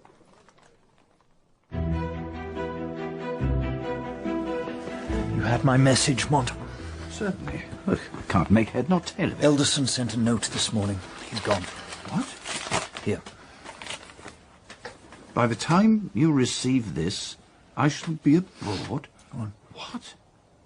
No use to proceed against me? Left no property behind. You'd better realise the fat is in the fire. I'm not prepared to run the risk of concealment. If we conceal, we're an accessory after the fact. But what risk is there of it coming out? Depart from the law and you can't tell where it will end. The shareholders have suffered because of this, and they have a right to be told the facts. Now, there might still be some way they can retrieve their losses. Should they take action, it may well be against ourselves. We could stand to lose everything. Yes, I see. Well, if it's what must be done, then, Forsyte, you can rest assured I'm with you. Have you read this? Yes, sir. The interest on this 50,000 is Fleur's, until her eldest child, if it's a boy, attains the age of 21, when the capital becomes his, absolutely. If it's a girl, Fleur retains half the income for life, and the rest becomes payable to the girl when she becomes 21, or marries. You make it wonderfully clear. Ought she to make a fresh will? Well, not unless she likes. Now, I wanted you to understand the implications before I sign. I deliver this as my act and deed. Now, the meeting of the Society is on Tuesday, so whatever happens, as far as I can see, this settlement ought to stand. Now, what are you going to call your boy? If it is one. We thought Christopher, because of St. Paul's and Columbus. Yeah. And if it's a girl? Anne. Yes. Very neat.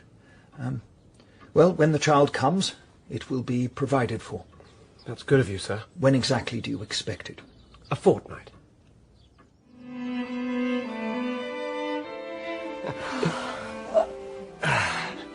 I say, I hope Ting's nose isn't put out of joint when the next generation arrives. He hasn't got much nose to put out. Well, I don't seem to care about anything now. That's the heat. Everything's ready, and now it all seems rather stupid. One more person into the world, or one more out. What does it matter? It matters frightfully. Is Wilfred's book out? It comes out tomorrow. I'm sorry I gave you such a bad time. I only didn't want to lose him. Nor did I. He's never written. No? Well, I expect he's all right by now. Nothing lasts. I do, I'm afraid. Well, give Dad my love and tell him I'll be down for dinner.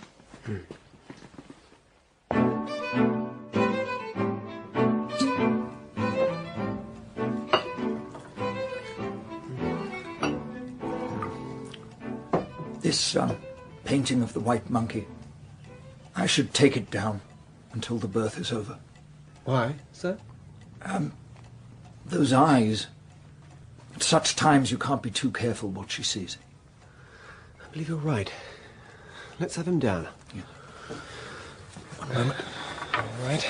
I'll hold him. Here. Got him tight? One moment. Yes. Righto. You can say I wanted an opinion of the period. Yes, sir. I shall.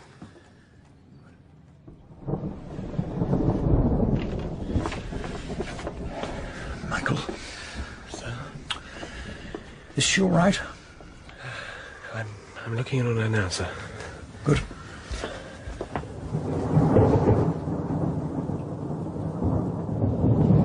Where's Ting? Under the bed. Oh, Michael, I wish it was over.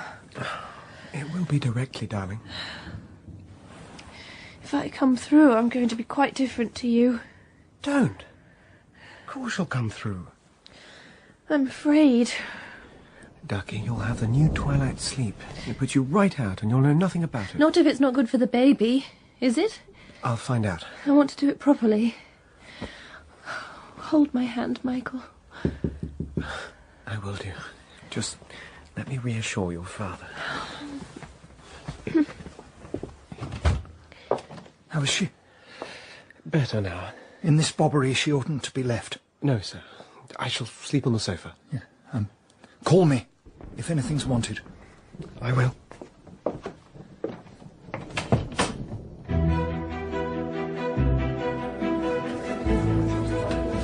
Ladies and gentlemen, I should like to welcome you to this extraordinary Fleur's father, sitting on the stage like he's all alone in the world. Poor devil. I will now ask one of our directors, Mr. Soames Forsyte, to give you an account of this painful matter. Thank you. On the 11th of January, I was visited by a clerk in the employ of the Society, a certain Mr. Butterfield, who divulged to me a most disturbing account of a conversation. I then received a letter from Mr. Elderson admitting that he had taken a secret commission on the German business. Oh. Yes. And asking me to inform the board that he had gone abroad, leaving no property behind him. Lord, now the poor devils start to grasp the nettle. I wish to ask you, sir, why you didn't inform the board when you first heard of this. Here. Perhaps Sir Lawrence Mont would give us his view. What about our money? We're the ones who are out of pocket. Who's about to make good our losses? It is decided that the board should retire in order that the matter might be discussed without inhibition. As Soames awaits his fate, he thinks of old Jolyon and feels something he cannot quite name, a deep well of loss. His uncle would have made short work of this. The thing wanted tackling. The chairman wasn't up to the job. He remembers Winifred, and every investor who thinks highly of his opinion and values greatly his judgment, and his sinews stiffen. I've done what I can. If I lose everything, so be it. Fleur and the baby, they're looked after. They're all that matters to me now. You have asked us for assurances that such an occurrence will not happen again. Speaking for myself... What about Mr. Forsyte? He's the one who knew all about it. Indeed. Well, I should like to say something. I apparently appear to be regarded as incriminated in this matter. Very well. I'm not conscious of having done anything but my duty, and I am confident that I have made no mistake in judgment. You won't suffer, so you never cared. Never lifted a finger. You let us go to the wall. You should be ashamed. Shame! I have had worry and anxiety enough without being made a scapegoat by shareholders who accepted this policy without a murmur. You owe it to me that this policy has been dropped. You owe it to me that you no longer have a fraudulent person as manager, and you owe it to me that you were called together to pass judgment on this matter. If anyone here thinks he has a grievance against me, let him bring an action. I have been familiar with the city all my life, and I have not been in the habit of meeting with suspicions and ingratitude. If this is an example of the manner in which business is conducted in this modern age, then I have laboured in the city long enough. I do not tender my resignation to the meeting. I resign. Resign? Bravo.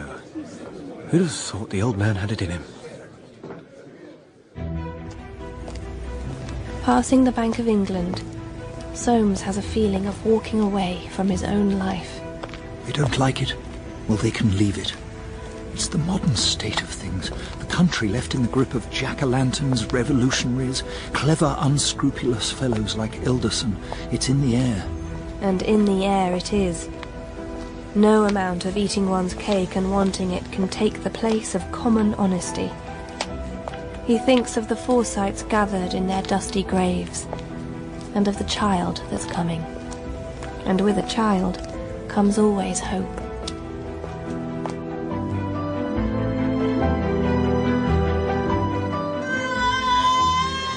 Fleur! It's all right, Michael. When did it... Am I... The doctor says we must not worry. All goes for the best.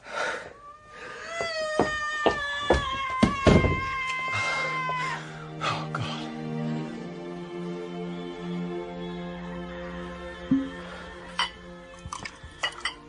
Is this how one becomes a father? Is it how I became a son? Something born at such a cost must matter. Should matter. Ting! Ting, in here, old chap. I know, old man. She'll be all right. She must be. And that day, as Michael's child labours to be born, a letter comes from across the world, from Wilfrid. Dear Mont, I start tomorrow to try and cross Arabia. I thought you might like a line in case Arabia crosses me. I am sorry I made you so much disturbance. It was a mistake for me to go back to England after the war and hang about writing drivel for smart young women and inky folk to read. Poor old England, she's in for a bad time. Give her my love, and the same to yourselves. Wilfrid. P.S. If you've published the things I left behind, send my royalties to me care of my governor. W.D. Well, that's that. Perhaps he's right. Perhaps we should all get on camels and ride the sun down. They called me at Winifred's. Well, Not yet, sir. She's all right. They say soon. Have a drink, sir. I've got brandy here. Anything. Here. Cigarette?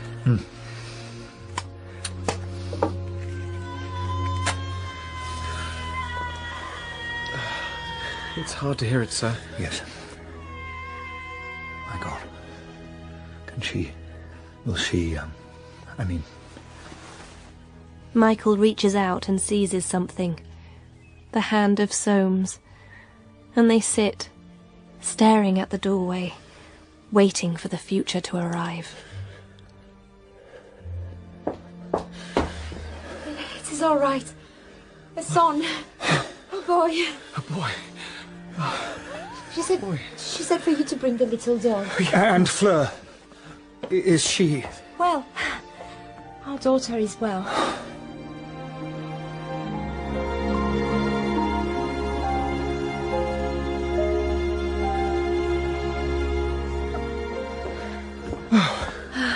Fleur. Look at him. Dear monkey. Yes. And you, sweetheart? All right now. But I wasn't very brave. Oh, Ting. Look. No good telling Ting the baby came from Chelsea in the doctor's bag. He knows a puppy when he sees one. Oh, they say I mustn't talk, but I want to. Frightfully. I feel as if I've been dumb for months. She has been away. Somewhere utterly away. It was like being held down, Michael. Months of not being yourself. Yes. The process is behind the times.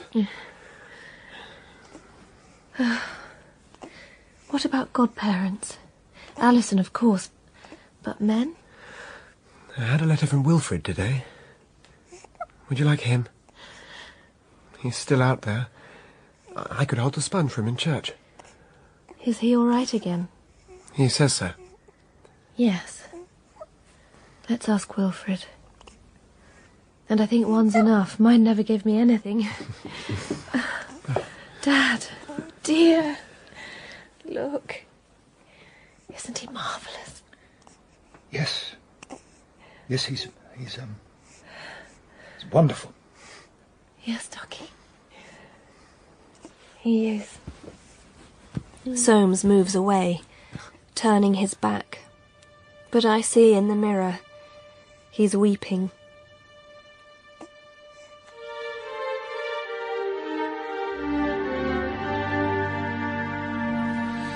I thought we should have the white monkey up again, sir. I just need to hook the wire. Yes. That frame's made of pear wood, I shouldn't wonder. Really, sir? You think so? Oh, yes, a frame can make all the difference to a thing. People used to understand that. Now you see paintings being sold, and heaven knows what they have enclosing them. That monkey. Restless fella, don't you think? Whatever he has, it's simply not enough. Modern age. No one's satisfied. Quite right, sir. I'll see if she needs anything. You can look out at me all you like, Brother Monkey. But the truth is, I'm not a bit like you. Especially today. I'm glad to be alive. The present is the place for me. And I intend to cherish every moment. Whatever fruit my life might give me, I'll take it and be glad.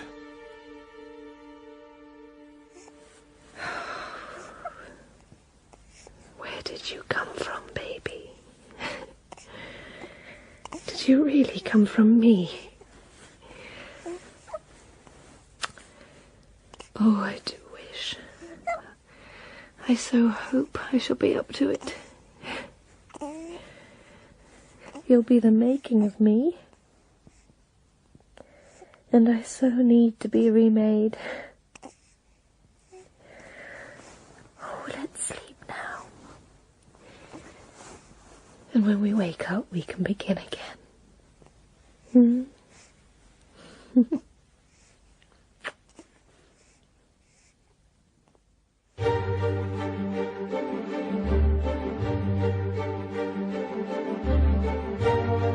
In The Forsytes Continues, dramatised from the novels of John Galsworthy by Lynn Coughlin, Fleur was played by Jessica Raine. Soames was Joseph Millson, Michael, Ben Lambert, Wilfrid, Max Bennett, and Sir Lawrence Mont, Brian Prothero. Aubrey Green and Bickett were played by Sam Alexander, Victorine by Evie Killip, Annette, Orly Amblard, Holly, Katie Redford, Elderson, Ewan Bailey, and Butterfield was Keelan McCarthy. The night porter was played by Shaun Baker, and the shareholders by George Watkins, Gerard McDermott, Deborah Baker, Leo Wan, and Rebecca Hamilton.